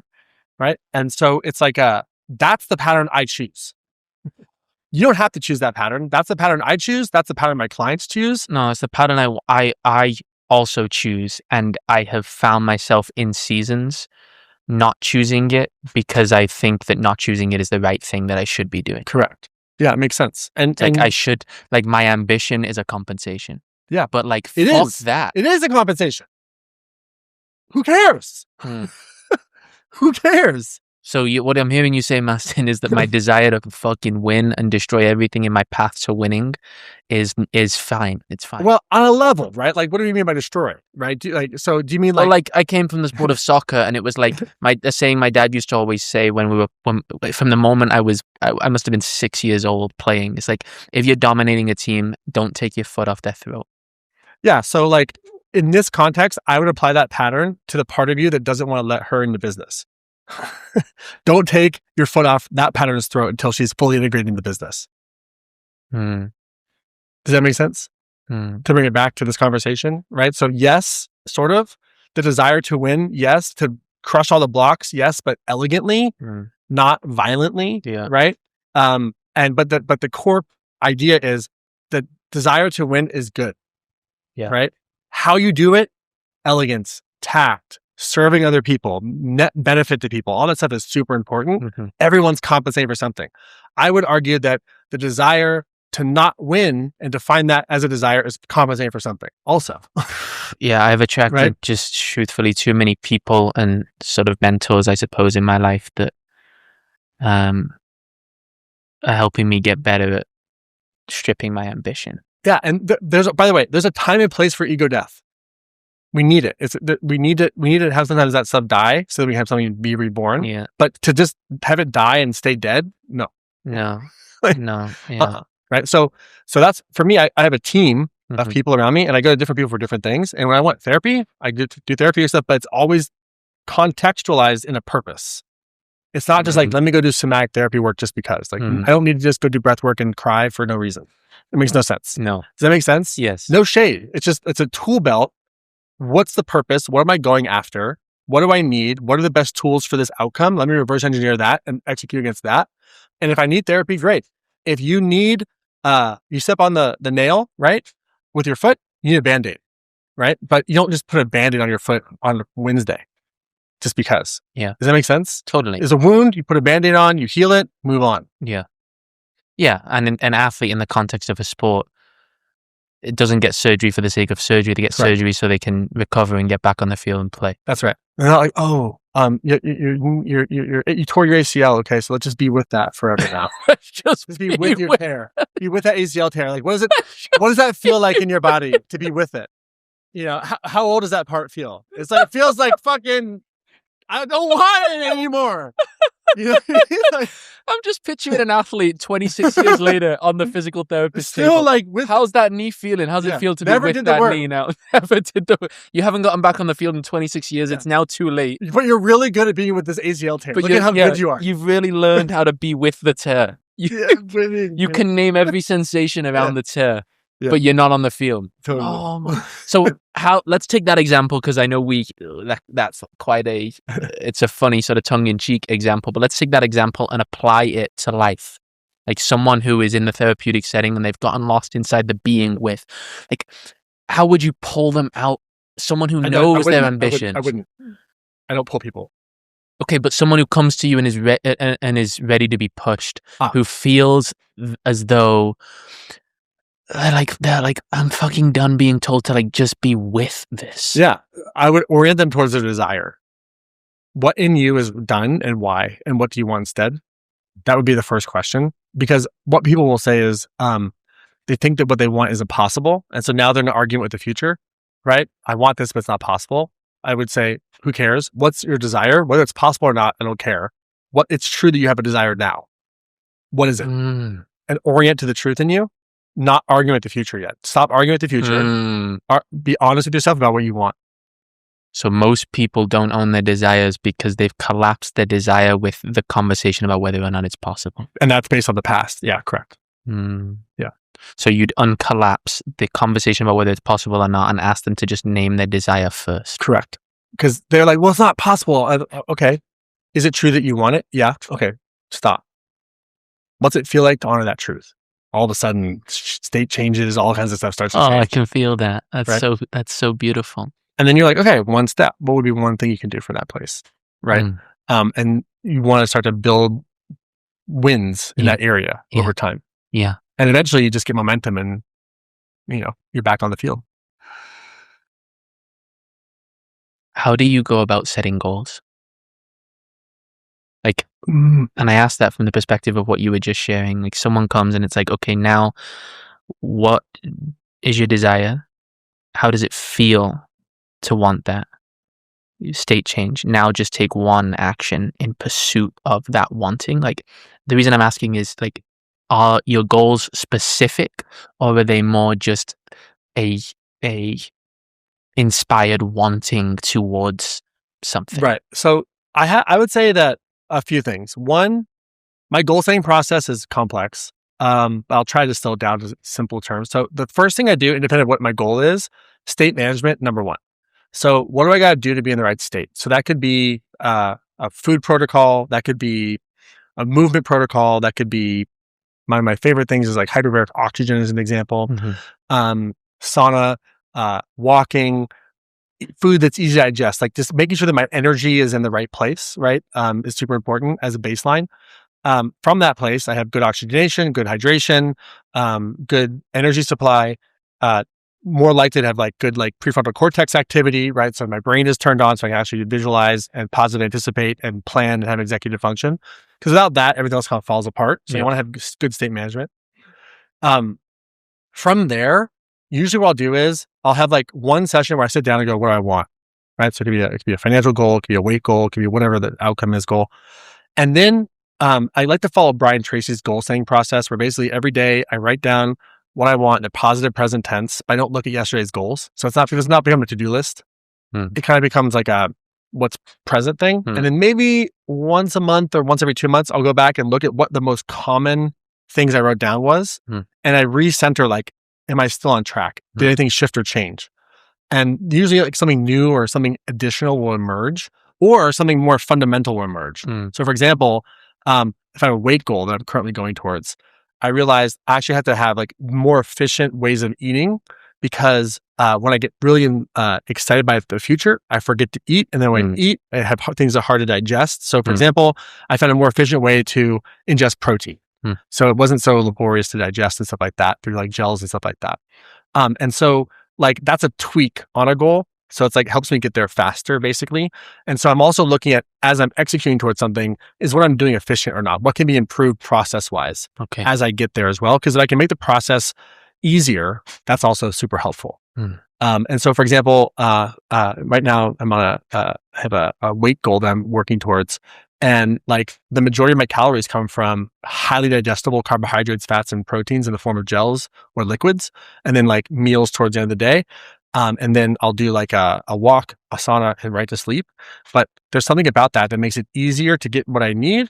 I still have all the fiber and the micronutrients that I need, but like the process of getting most of my macros through like an easy to digest, like liquid version throughout the day for this specific moment makes a lot of sense. And when I figured that out, so many things felt, because I was like, hard to digest chicken. It's hard to digest all these different things all the time. I noticed my energy would dip for long periods of time with like high protein digestion, but that's towards a larger goal. Yeah, it also sounds like clarifying what your most important value is, or like values are in that season. Sounds like you've oriented this weight goal around the desire to maintain high energy levels. Correct. That's right. That's exactly right. Yeah, it's also like it's a personal goal, and it's also like how far can I push it? Yeah, and can I do it in a way that doesn't activate my old reactive patterns? Because I used to have a bulimic background, so my rule is no binging, no purging. Right? So like that's also a big piece of it. And when I want to do that stuff, I get on the vibration plate or do meditation or go for a walk or something like that. Those emotions are still there, but my goal is to also not do it in reaction like I previously would. But that would be an example of how I set. So the larger goal is a specific like body fat, weight goal, aesthetic goal, whatever it might be. And then there's the small steps, and can I improve those small steps? But I'm not like every day stressing out, am I there? And I also track over time. I don't track, like my friend Lane Norton would recommend weighing weekly. I I get too stressed out by doing that. So I wait like maybe monthly. Okay. But I'm still tracking. Yes. Right. So yes. you have to measure it on some level. Yeah. But I measure it at a cadence that doesn't feel dysregulating also. Even just listening to you, this just sounds so creatively inspiring. Oh, cool. Right on. I love that. It just sounds so creatively inspiring to have clarity on the vision and to have the vision not be in contradiction to what you value. Yeah, I work hard at that, so I appreciate that. Yeah, and also like I think it's important to have the bigger vision, but what are the steps I'm doing every day and routines, right? Because your hopes and dreams are one thing, but what are your decisions and actions and routines? That's super important also. And so I also try to look at like if whatever my most important goal is, am I running those routines every day, right? Because if not, I'm not going to be making progress toward my goals. Also, yeah. Most people don't rise to the level of their goals; they fall to the level of their standards and daily choices. Yeah. And your routine or your habits are going to show you. I mean, it would be strange to want something and not be taking action to get it, and be weird. It'd be like, why did I not get it? Well, you didn't do it. Yeah. Process over because like most of it is process to achieve something. It's not vision. Yeah, sounds like process, and also I know that you're massive, and I am as well, Tony Robbins fan. It sounds like patterns. Oh yeah, everything's patterns. Yeah. Pattern identification, as you say, pattern identification, pattern utilization, pattern creation. Yeah. Would you say you're in the phase of your life in which you're creating patterns? I think I'm always doing all three. Yeah. I'm always like, what's this new pattern that I've discovered? Or a new version of it. And also try my best to utilize and then also create. Yeah. It's hard to create patterns. It is, but it's worth it when you can. Yeah. And what I've been working on is outsized pattern creation, like how can I put in 1 and get like 100 back versus put in 1 and get -2 back? Yeah. Big time. Final few things for me. This has just been an unbelievable gift for me, Mastin, again. So thank you. This is a broad question, but I'm really curious your answer on it. Where do you see the state of the world currently? How do you reflect on that? And where do you see that we're going in the next decade? Right now, I see us really scared about AI and what's going to happen, and rightly so. If you study sea changes in the past, like usually there's a major resistance to it, and there's fear. And it feels like the end times, like we're in the book of Revelation, some bad stuff's going to happen, and the world end is near, and all that stuff. And then what you find is that there's massive abundance and expansion, whether it's going from, into the agricultural revolution or the industrial revolution or the knowledge revolution. There's always more abundance. What I anticipate is more abundance because that's what history's shown us. As it relates to artificial intelligence, what I see is a large group of people, mostly in the achiever space, who are conscious beings who are highly intelligent, and they confuse the two. And we think because we have consciousness that we also have intelligence, and those are the same thing. So as we hear artificial intelligence, we think it's conscious, but it's just intelligence. And so we're going to learn, I think, my prediction is that there's a massive difference between intelligence and consciousness. AI can't create anything for the most part. It's not self-aware. Also, for it to be self-aware, we have to be able to define what it means to be self-aware, and we can't define that. Like, what is a subjective experience? There's a hard problem of consciousness. Because it's not self-aware, does that make it more dangerous? If it starts to take on its own sort of maybe ability to make choices? Well, I mean, I would say on some level, yes, because it's basically scaling the unconscious. Yeah. Right? But what I'm saying is my prediction is that people who are afraid of AI and that, like losing their jobs or whatever, is they have over-identified with their intelligence, not their consciousness. And so it's like I see it as like a global ego death also, because all the intelligence will be there. I even saw someone who I massively respect, who I love tremendously on my team, talk about how I had this puny brain and like the AI is this higher power. I'm like, you have a puny brain that's tapped into infinite consciousness, bro. Like it's literally like infinite consciousness. Yeah. The computer is not attached to infinite consciousness. So your brain might be small, but it's a vessel for something larger. Yeah, we've forgotten the size of the consciousness that lives inside of it. So I think we're about to have both an abundance revolution. For example, NVIDIA is just launching a program where if you have a little bit of a GPU attached to your house, they're going to pay you like $22,000 a year, right? So like that's just like amazing, right? So they're talking about UBI, universal basic income. There's Bernie Sanders just announced that he wants to have the AI sovereign wealth fund where people benefit from AI and the public benefits from it and stuff like that. So I think we're going to have a financial abundance, but more importantly, I think we're going to have a spiritual awakening because there will be such a obvious difference between consciousness and intelligence, and it will never be conscious. It might stimulate consciousness, but it's just a fancy calculator. Yeah. It's rocks. Yeah. It's rocks. It's smart rocks, but it's not conscious rocks. Do you think people will wake up quite soon to the fact that we aren't actually getting more fulfilled as a result of our over-reliance on this intelligence? I mean, it's costing us our fulfillment in some ways. Yeah, maybe. It's hard because like with every technological change, like I can imagine when the calculator first came out, people are like, well, no, you have to like do the equations by yourself. You know what I mean? It's like, well, I don't know. Do I? Yeah. I was using a calculator in high school. This is just a more advanced version of it. So I think what's happening is a lot of the mundane work that's not aligned with what we're uniquely programmed to do is being outsourced. Yeah. So that we can tap into what we're uniquely programmed to do, which there will never be a program for. There will never be an app for. There will never be competition for. There's something that you and I and everyone are uniquely programmed for. It's different. Yeah. So it's just enabling that to happen more. I think it becomes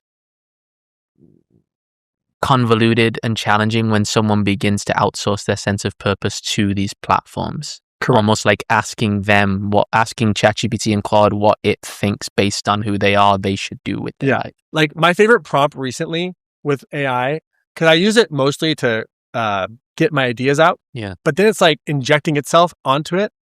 Like I'm like, I have pure ideas. Like, well, what I think you should do is, I'm gonna fuck what you think I should do. I'm trying to get my idea out. Yes. Shut the fuck up. Yeah. Right? I want your thoughts. I'm not asking for your thoughts, right? Yes. So my new prompt is, you are helping me communicate to myself.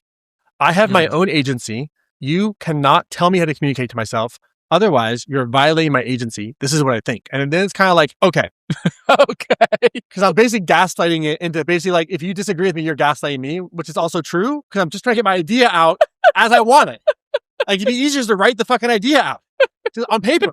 You know what I mean? Or like, you know what I mean? Or voice note and transcribe it, you know, versus trying to get in there. Yeah. It's like, especially, I don't know what it is with Claude. That Claude is like... Claude's quite confronting. Claude will not let me have ideas. It's crazy sometimes. And like, I use Claude for so many things, but I'm like, Claude, stop. Yeah. Like, I was trying to do research in like the healthcare space about a healthcare company.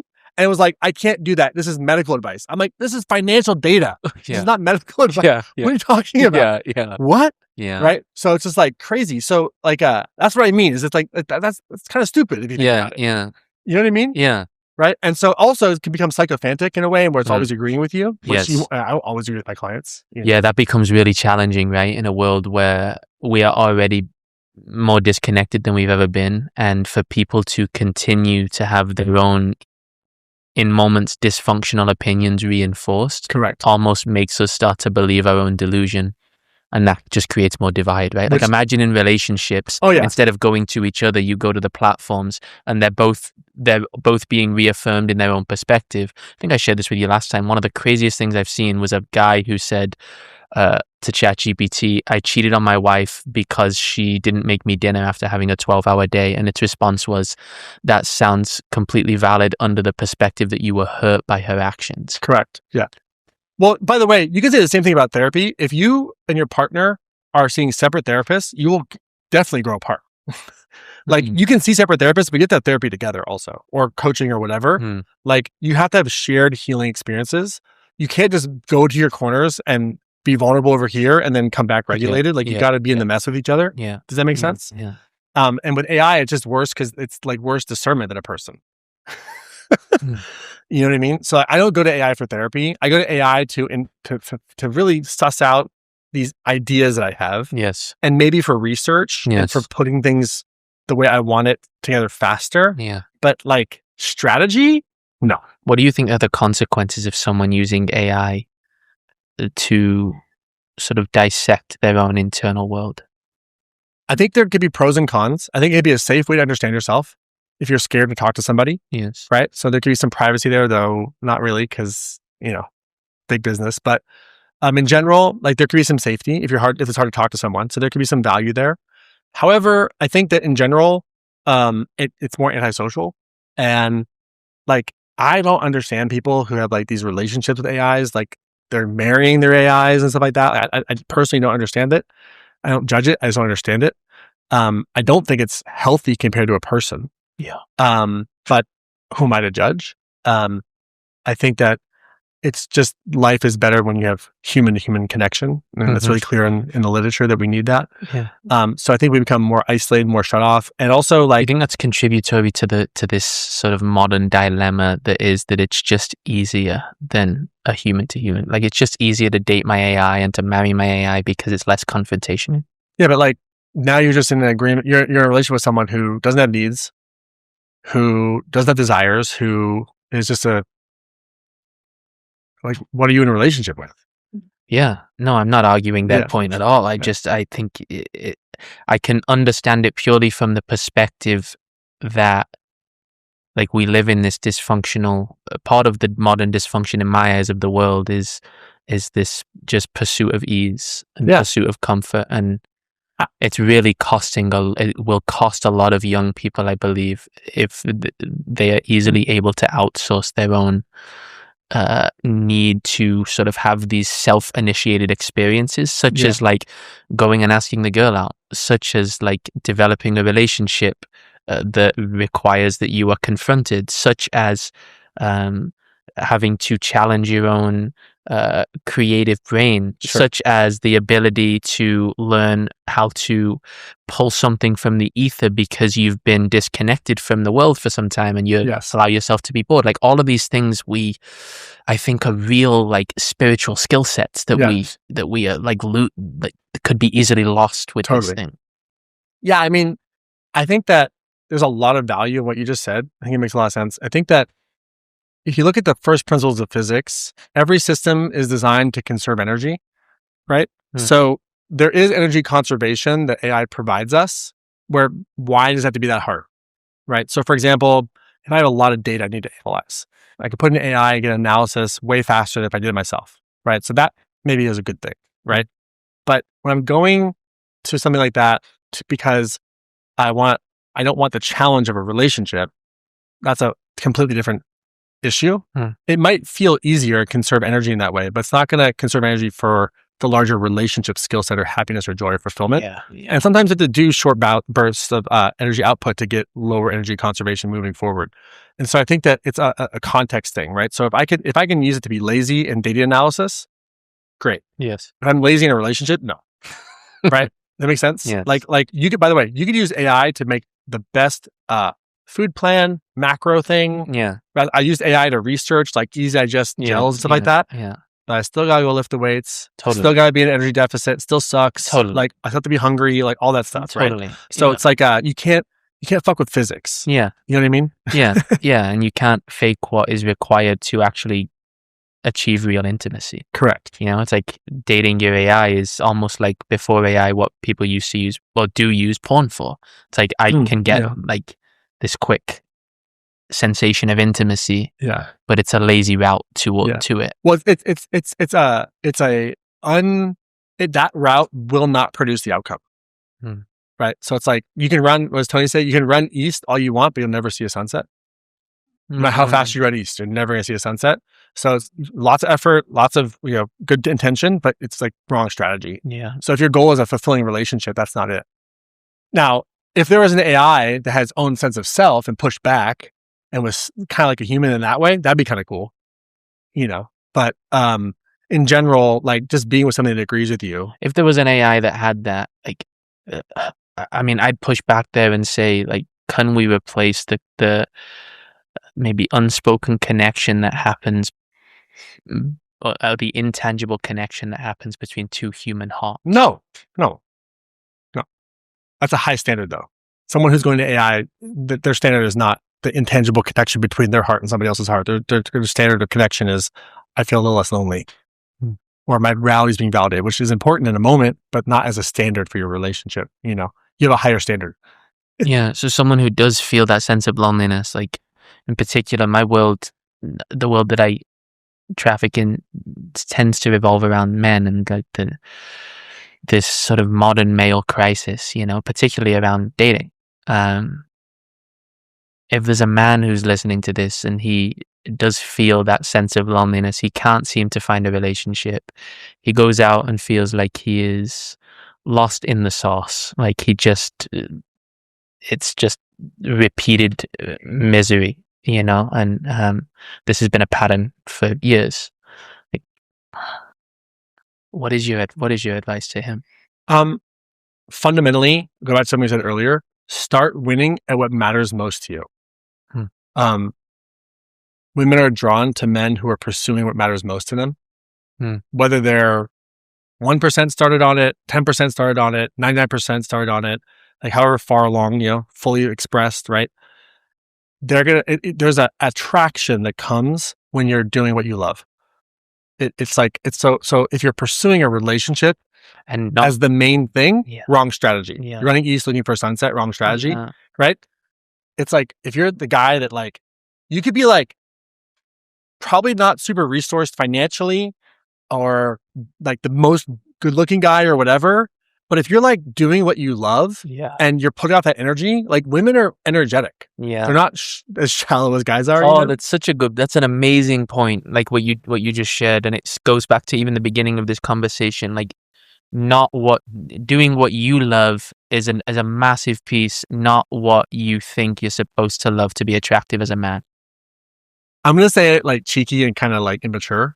Yeah. Do what you love so you can do who you love. How's that? Keep it super simple. Do what you love so you can do who you love. Yeah, there we go. Yeah. Not do who you love. I'm changing so the that bio. You can do what you love. I'm changing the bio of this podcast. The goal of these conversations are to create intimate dialogue so that you can find what you love, so that you can inevitably do what you love, and then from that place be able to do who you love. Exactly. Yeah. That order, not the other order, And then please message us as testimonial when you've done who you love. Yeah, exactly. Amazing. Yeah. There's a final thing, Mastin. As I was going through your Instagram profile, there's a few like just beautiful words and sentences and phrases on here that I really want to ask you just to elaborate on briefly. Sure, yeah. If that's cool with you. Some of these even made me emotional, particularly this one. The part of you that you're trying to fix is the part that saved your life. Yeah. What does that mean? So we all develop survival patterns that are based in survival. I think, I don't know anyone else who said it first. I'm pretty sure I was not the first person to talk about survival patterns. And I'm happy that it's become like a thing that people are talking about. Problem is that what happens is when we start talking about wounds, diagnosis of some kind, a label for like ADHD or whatever it might be, PTSD, it becomes identity, right? For a lot of people. So I don't have ADHD, I am ADHD, or I am PTSD, or I am my diagnosis, right? And then we try to fix this thing, right? And it's like, hold on a second, like that pattern developed because of something that needed compensation, right? So you didn't speak up, or you were procrastinating on something, or whatever the pattern is, right? You played small, had low standards. And there was a good reason why you developed that pattern, right? When you try to fix it, you don't honor it. You say, wait a minute, you're here for a reason. Thank you. Thank you for that job. Thank you for what you did. I appreciate you. And when you appreciate those parts of yourself, that's to me unconditional love. Now, you don't put them in the driver's seat, right? But you appreciate them for what they are. It's kind of like you can love your kids and figure out what they are really good at and then encourage them to be good at that.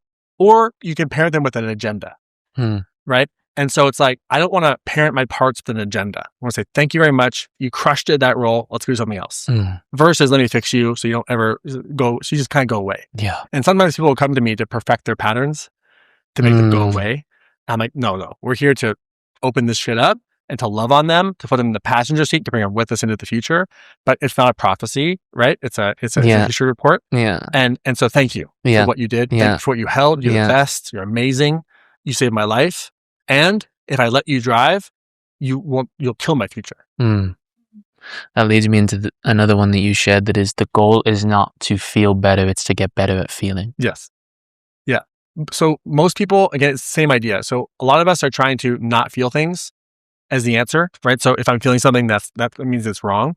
Versus if I'm in an intimate relationship, I'm going to be triggered. I'm going to be super happy sometimes. If I'm going for a goal, everything we've talked about, right? There's going to be affect or emotion that comes with it. And there's only 7 emotions, 7 emotional pathways. We know through affective neuroscience. So probably good to learn how to feel those emotions and know that the price of getting to the next level is going through that emotion, not making it go away.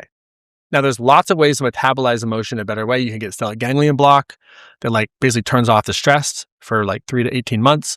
You can do ketamine therapy. You could do the TMS. And there's lots of things you can do to help your body be less reactive in general. Yeah. Eat anti-inflammatory foods, be well hydrated, good amino acid profile, all the different micronutrients, macronutrients, all that stuff, right? Movement.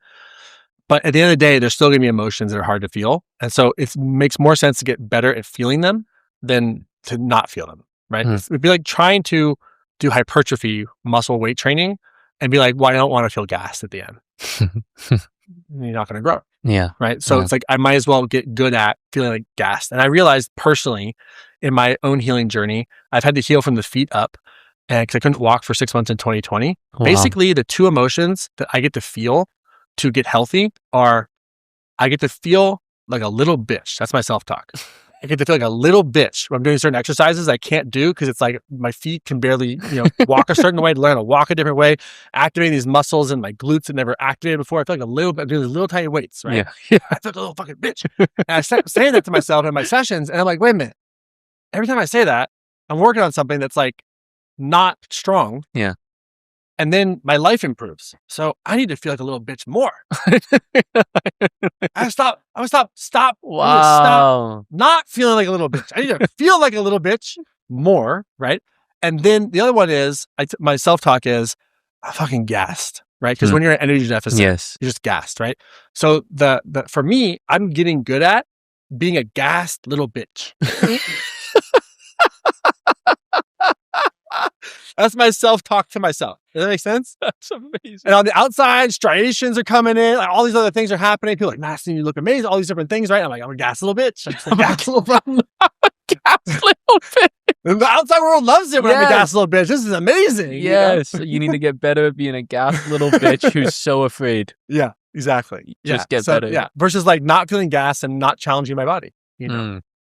Wow. Yeah. Because whenever I go on an imbalance, I feel like a little bitch. Wow. I'm used to being strong. I'm really strong in certain areas. And put me on a bench press, put me on, certain, basic movements. But you put me on like PT where I'm working like the pinky toe or like medial glute activation only or something, a little bitch shows up, right? Yeah. You get me to try to like jump off a box and not like hurt my arches, like little bitch, right? So like all these little things, right? Or like my trap on my back, like trying to get that to move, right? Like it's super hard sometimes. So like all these little things are just like, I feel so incompetent. Yeah. So like a little bitch basically. Yeah. But when I work on that, I push that through, my body comes more into balance. Does that make sense? Yeah. I've never felt more like a gas little bitch than when I've done Pilates. Totally. Those little tiny muscles in my glutes. Exactly. Like, they're so like humbling. Humbling. You think you're strong and you're like, no, not strong at all. Wow. So good. Gas little bitch. Amazing. I loved this one. Your nervous system won't let you succeed until it feels safe to fail. Yeah. Yeah. I mean, it plays back to everything we're saying, right? So what's the likelihood that you're going to fail at something? It's 100%. Now, for how long? Could be a day, a month, a week, a year, right? But we will all experience failure. The launch won't work. The content won't convert, like whatever it is that you ask somebody out to say no, like whatever it is, right? There's going to be failure. So it's inevitable. Everyone will fail. The greats fail. If you're in baseball, we talked about baseball today. If you can hit 4 out of 10 hits as a hitter in the major leagues, you're a multi-millionaire all-star. And you're a 40% success rate, 60% failure rate, and you're all-star, right? So like the best of the world fail a lot, right? So it's really important to have a really strong relationship with failure. Yeah. Also, if you do win, the second you win, it's over, you go back to 0, which feels like failure also, right? So you want to have a really positive relationship with failure. And I try to see failure as data versus identity. Like, I have experienced failure, but I am not a failure. Mm. Does that make sense? Yeah. You have to be real about that failed. Yeah. But that is not I. It's just the outcome. Yeah. It's not me. I'm not a failure. But Clear. that launch, that situation, whatever, that was a failure. It failed. Yeah. Clear. And it's inevitable. Yeah. Everyone will fail. Yeah. Yeah. It's powerful. 2 more. This one just spoke to me. A dysregulated nervous system will make rest feel like failure. Don't fall for it. Yeah. So sometimes every post has its own context. Yes. In this context, it's when I'm trying to achieve something and I need to rest. Yeah. Rest can feel like the wrong thing to do, but it's what I need to do. So we'll use another example in muscles. So I tear the muscle apart in the gym, right? That is a catabolic process of tearing it down. I produce micro trauma. I eat, I rest. Anabolic processes kick in to make me stronger. So it's the resting phase where we get stronger. And so if you don't rest, you don't get stronger. And so there's a purpose to rest. And so a lot of people will not rest because they don't know the purpose of it. And so they're just always on, basically. Yeah. And so when you find the purpose for resting, you can give yourself permission to do it. It's not failing in this case. It's actually giving you what you need to create strength for the next level, to create reserves, create longevity also. Yeah. Okay. Versus like people who can't turn it off. Yeah. They'll burn out. It's been a big one for me. Can we do 2 more? Sure. Because I just love these. Trying to think your way out of trauma is just another trauma response. Yeah. Well, most people mentalize their pain. And trauma is a brain thing, it's a body thing, it's a somatic thing, it's experiential. No one thought their way into a trauma. No one was like, that thought traumatized me. I've never met one person who's traumatized by a thought. Alone. Yes. Trauma is multisensory. Thoughts, feelings, physical sensations, sounds, etc. Right? So you have to have a multisensory experience to get out of that state also. Yes. So thinking alone will not get you there. And a lot of people think that by understanding their trauma, that somehow they're making progress. And there might be some internal organization that gets created. Like, okay, that was that, and that was that, and that was that. So I'm more internally organized. But I haven't had the experience yet of the opposite. So I'm still in it. I just understand it better, which is definitely maybe better than not understanding it. Yeah. But it's certainly not enjoyment or joy or fulfillment. So to get out of those experiences, we have to have the opposite experience, which is called a corrective experience or corrective emotional experience or a disconfirming experience, where we prove the nervous system it's not that way anymore experientially. Yeah. Yeah. Awareness is not healing itself. It's a step. It's a piece. Yeah. But like, I know lots of people that understand their trauma, but it's just procrastination. There's just like more mentalization of it, which is good to a point, but like at some point you just gotta risk. At some point you gotta go out there. It makes me think about the people who, I don't want to sort of generalize and put everyone in this bucket, but people who go and do sort of psilocybin experiences or ayahuasca experiences, and they get the awareness but don't apply the integration, and then they're in their like 300th ceremony. Yeah, but there's an absence of integration. So first of all, I love psychedelics. Yeah, I'm a major fan. Yes. Now we're learning that different psychedelics have different purposes and different pathways, which is the whole other conversation. But what is the work when you do psychedelic work? The work is after the experience. The experience is the thing that unlocks the work, but the actual work is the integration. So if you think that doing ayahuasca is the work, you're misunderstanding the work. It's producing a non-ordinary state that allows subconscious material to come forward in a safer way, that becomes revealed to you, that you can then shift in your life through behavior change. Yes. A spiritual analogy would be, we're 5D printing, right? Over time, a 3D life, right? So it's like, we have this 5D information, this like spiritual information, and our behavior is a 3D printer, basically, right? It's like 3D printing what we know to be true. Yeah. Does that make sense? Yeah. But just the awareness alone is not enough. Yeah. There's a great quote that says that information alone does not create transformation. Correct. Yeah. It creates more potential for it. Yes. But information isn't inherently valuable in and of itself. Yeah. Final one. Let me find which one it is, because I've got 38 in No here problem. that I can choose. Oh, I love this one. We'll bring it full circle. Okay. Because this is about relationships. When we avoid hard conversations, we're not keeping the peace. We're just keeping the tension. Correct. Yeah. If you don't talk it out, you'll act it out. It's going to be there, right? So I recently took space from a friend, someone who I care deeply about. And I was shocked because I went to them, very advanced, mature person. I said, hey, I want to talk to you about something. Here's what's up for me. And the response was, this is annoying. And I was kind of shocked. I was like, not used to hearing that from that person.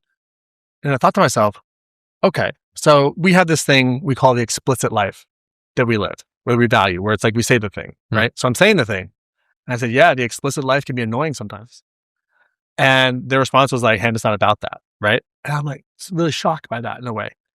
And it's like, okay, so I have a choice. I can either not say something, or be like, hey, this doesn't work for me, right? Yeah. What I realized in that moment was, what's true for me is that this is in my system. This feeling that I'm feeling is in my system. And if it's annoying for someone to know that, then, okay, should I just pretend like it's not there? Because now you're asking me to not feel what I feel. Yeah. So what am I going to do with someone who's asking me to not feel what I feel? Right? The answer is not engage with them, to know how I feel and to be around people who can value that. And for whatever reason that person's going through what they're going through in their life, there's certain consequences and situations they're living out, which I understand. But like, it's still present, right? So I value relationships that's like, what's true for you? What's true for me? Is there space for what's true for us here? Right? Because it's there whether you want it to be or not. So we might as well talk about it, because otherwise we'll act it out. It'll be passive aggressive behavior, or shut things down, or take things personally, or all this like stuff. I don't want to play at that level. I want to be able to talk things out. And I don't need people to change. I just need to understood. Does that make sense? Yeah. So like, we spend so much time, and I don't know what it is, but there seems to be a correlation between people who are physically fit, who are like the high rocks people, or the CrossFit people, which I admire. But that grouping of people seems to be less available for hard emotional conversations in general. And then it seems like the people who are like really good at like the emotional conversations are less available for physical pain. We created a whole, we created a whole organization around this blend of, the world that I spent most of my early years trafficking in was this high performance soccer. Inevitably became a pro athlete and realized that there was an absence of depth of emotional connection. And then found myself in a lot of spiritual spaces and men's groups, and found that in those spaces there was an absence of real, genuine ambition. And I was like, I want to create something that is the blend of these two, because where are my people? And that's the whole fucking business that we were. And there are lots of signs for you in this podcast, and this podcast will serve lots of people, but hopefully you're paying attention to the signs that are specific for you. I'll let you guys talk about it later. But how many signs do you need? No, it is a massive need in the context of the world. Yeah, that is a real interesting dance. It's not 100% true. There's people who are good at both, but in general, the people good at both are the ones like myself that have felt like they're looking for their people. I think it's like, where's the Venn diagram? Like, where do we meet in the middle? Yeah, exactly. Yeah. And it's like, I think you should be less afraid of feeling pain and less afraid of feeling emotional pain.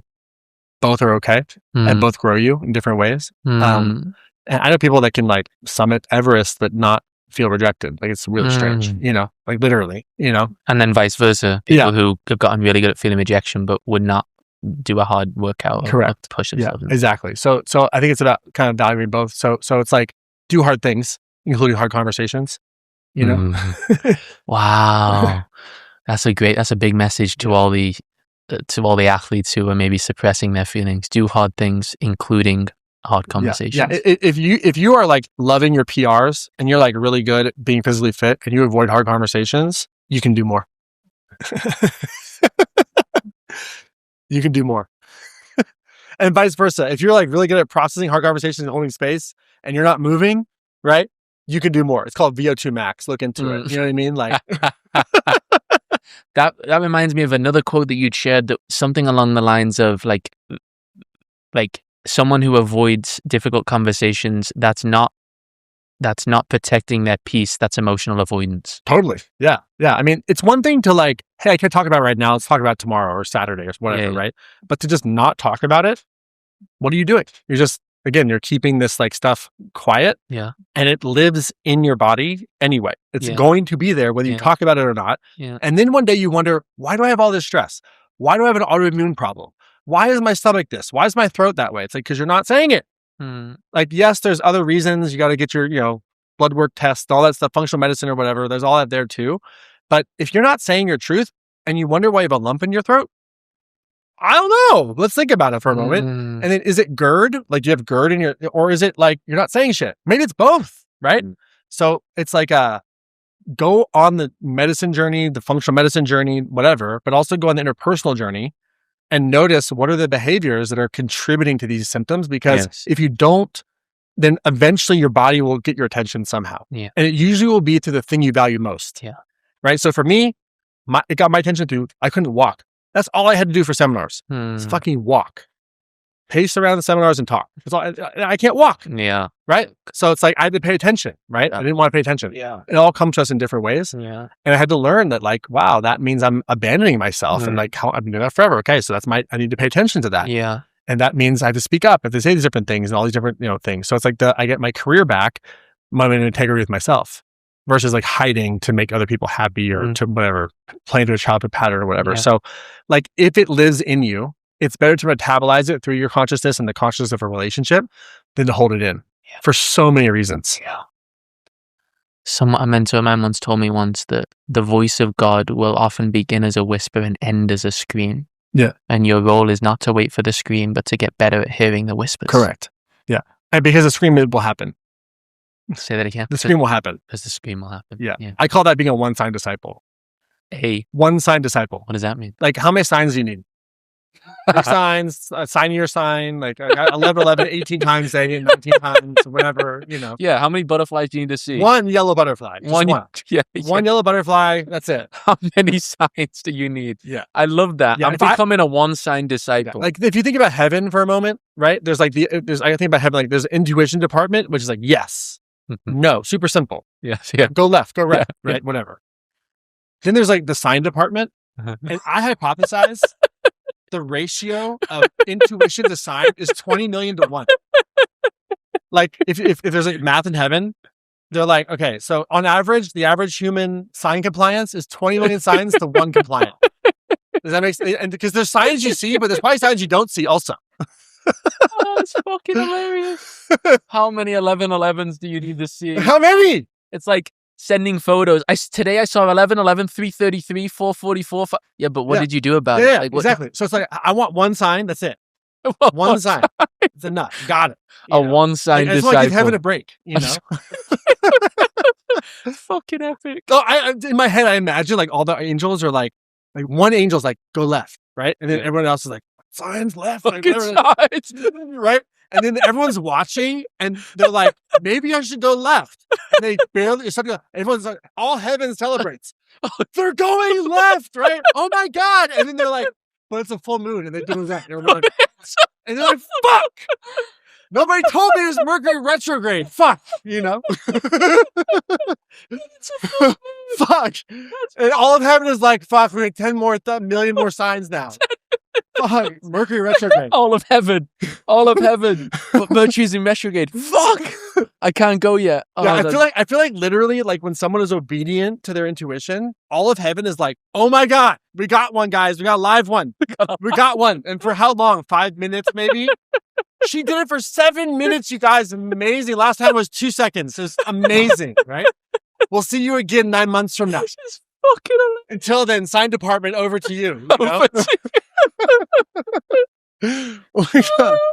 God. I'm just picturing it's like the image I got was, you ever seen Inside Out? Of course, yeah. Like all the emotions in there, and that's heaven. Oh my God, it's happening.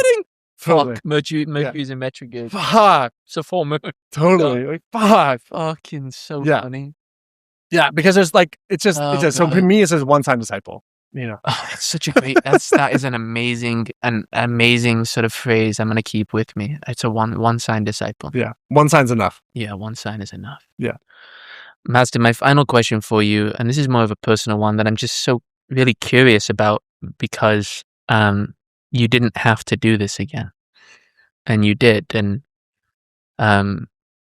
I loved the first conversation we had, and it was super unfortunate that the hard drives got corrupted, and you were an unbelievably busy man. You have just an abundance of things happening in your life. I want to know why did you choose to come back again? Well, when I got the message from you originally, I thought, yeah, I'll do that. And then it was because it was so much fun. And then it's been crazy. And then when you followed up again, I was like, I have to do this. There was like a knowing. So it was just a desire. Like it felt like the right thing to do. It felt like super fun. And whatever that conversation was, like it's gone. But whatever happened here is supposed to happen. Yeah. And so it just felt like a yes, one-sign disciple. Yeah, a one-sign disciple. Except for this is a two-sign disciple, just because there was a lot happening. Yeah. So I'm grateful for that. But yeah, that's why. Beautiful. Yeah. Beautiful. I think for people who aren't one-sign disciples, maybe I just need to like keep pinging them until they 20 million times. Then maybe I think following up is important, but I think also like everything at its right time. Also, like I'm not asking why. I just I feel it, I go. Yeah. Well, from me to you, I'm so glad that you are a one-sign disciple, and that this felt like a sign to come back, because just the potency and the energy and your commitment to being of service, and your depth of knowledge on a variety of subjects, and also just beyond the wisdom, the size of your heart is just so evident to me. So just from me to you, thank you so much for being here. And as we begin to close this out, for the people listening that have loved this, that want you to are tired of the people in their life that are helping them get better at losing and want to learn how to win, like where can people find you and what I just at Mastin Kipp on everything, or mastinkipp.com. So I'm there, Instagram, TikTok, website, wherever. Amazing. I'm there. Some books, courses, all kinds of different things, experiences, all kinds of stuff, coaching, all that stuff. So that's where to find me. It's easy. Beautiful. Yeah. Appreciate that. Mastin, thank you so much. Yeah, it's my pleasure. Cheers.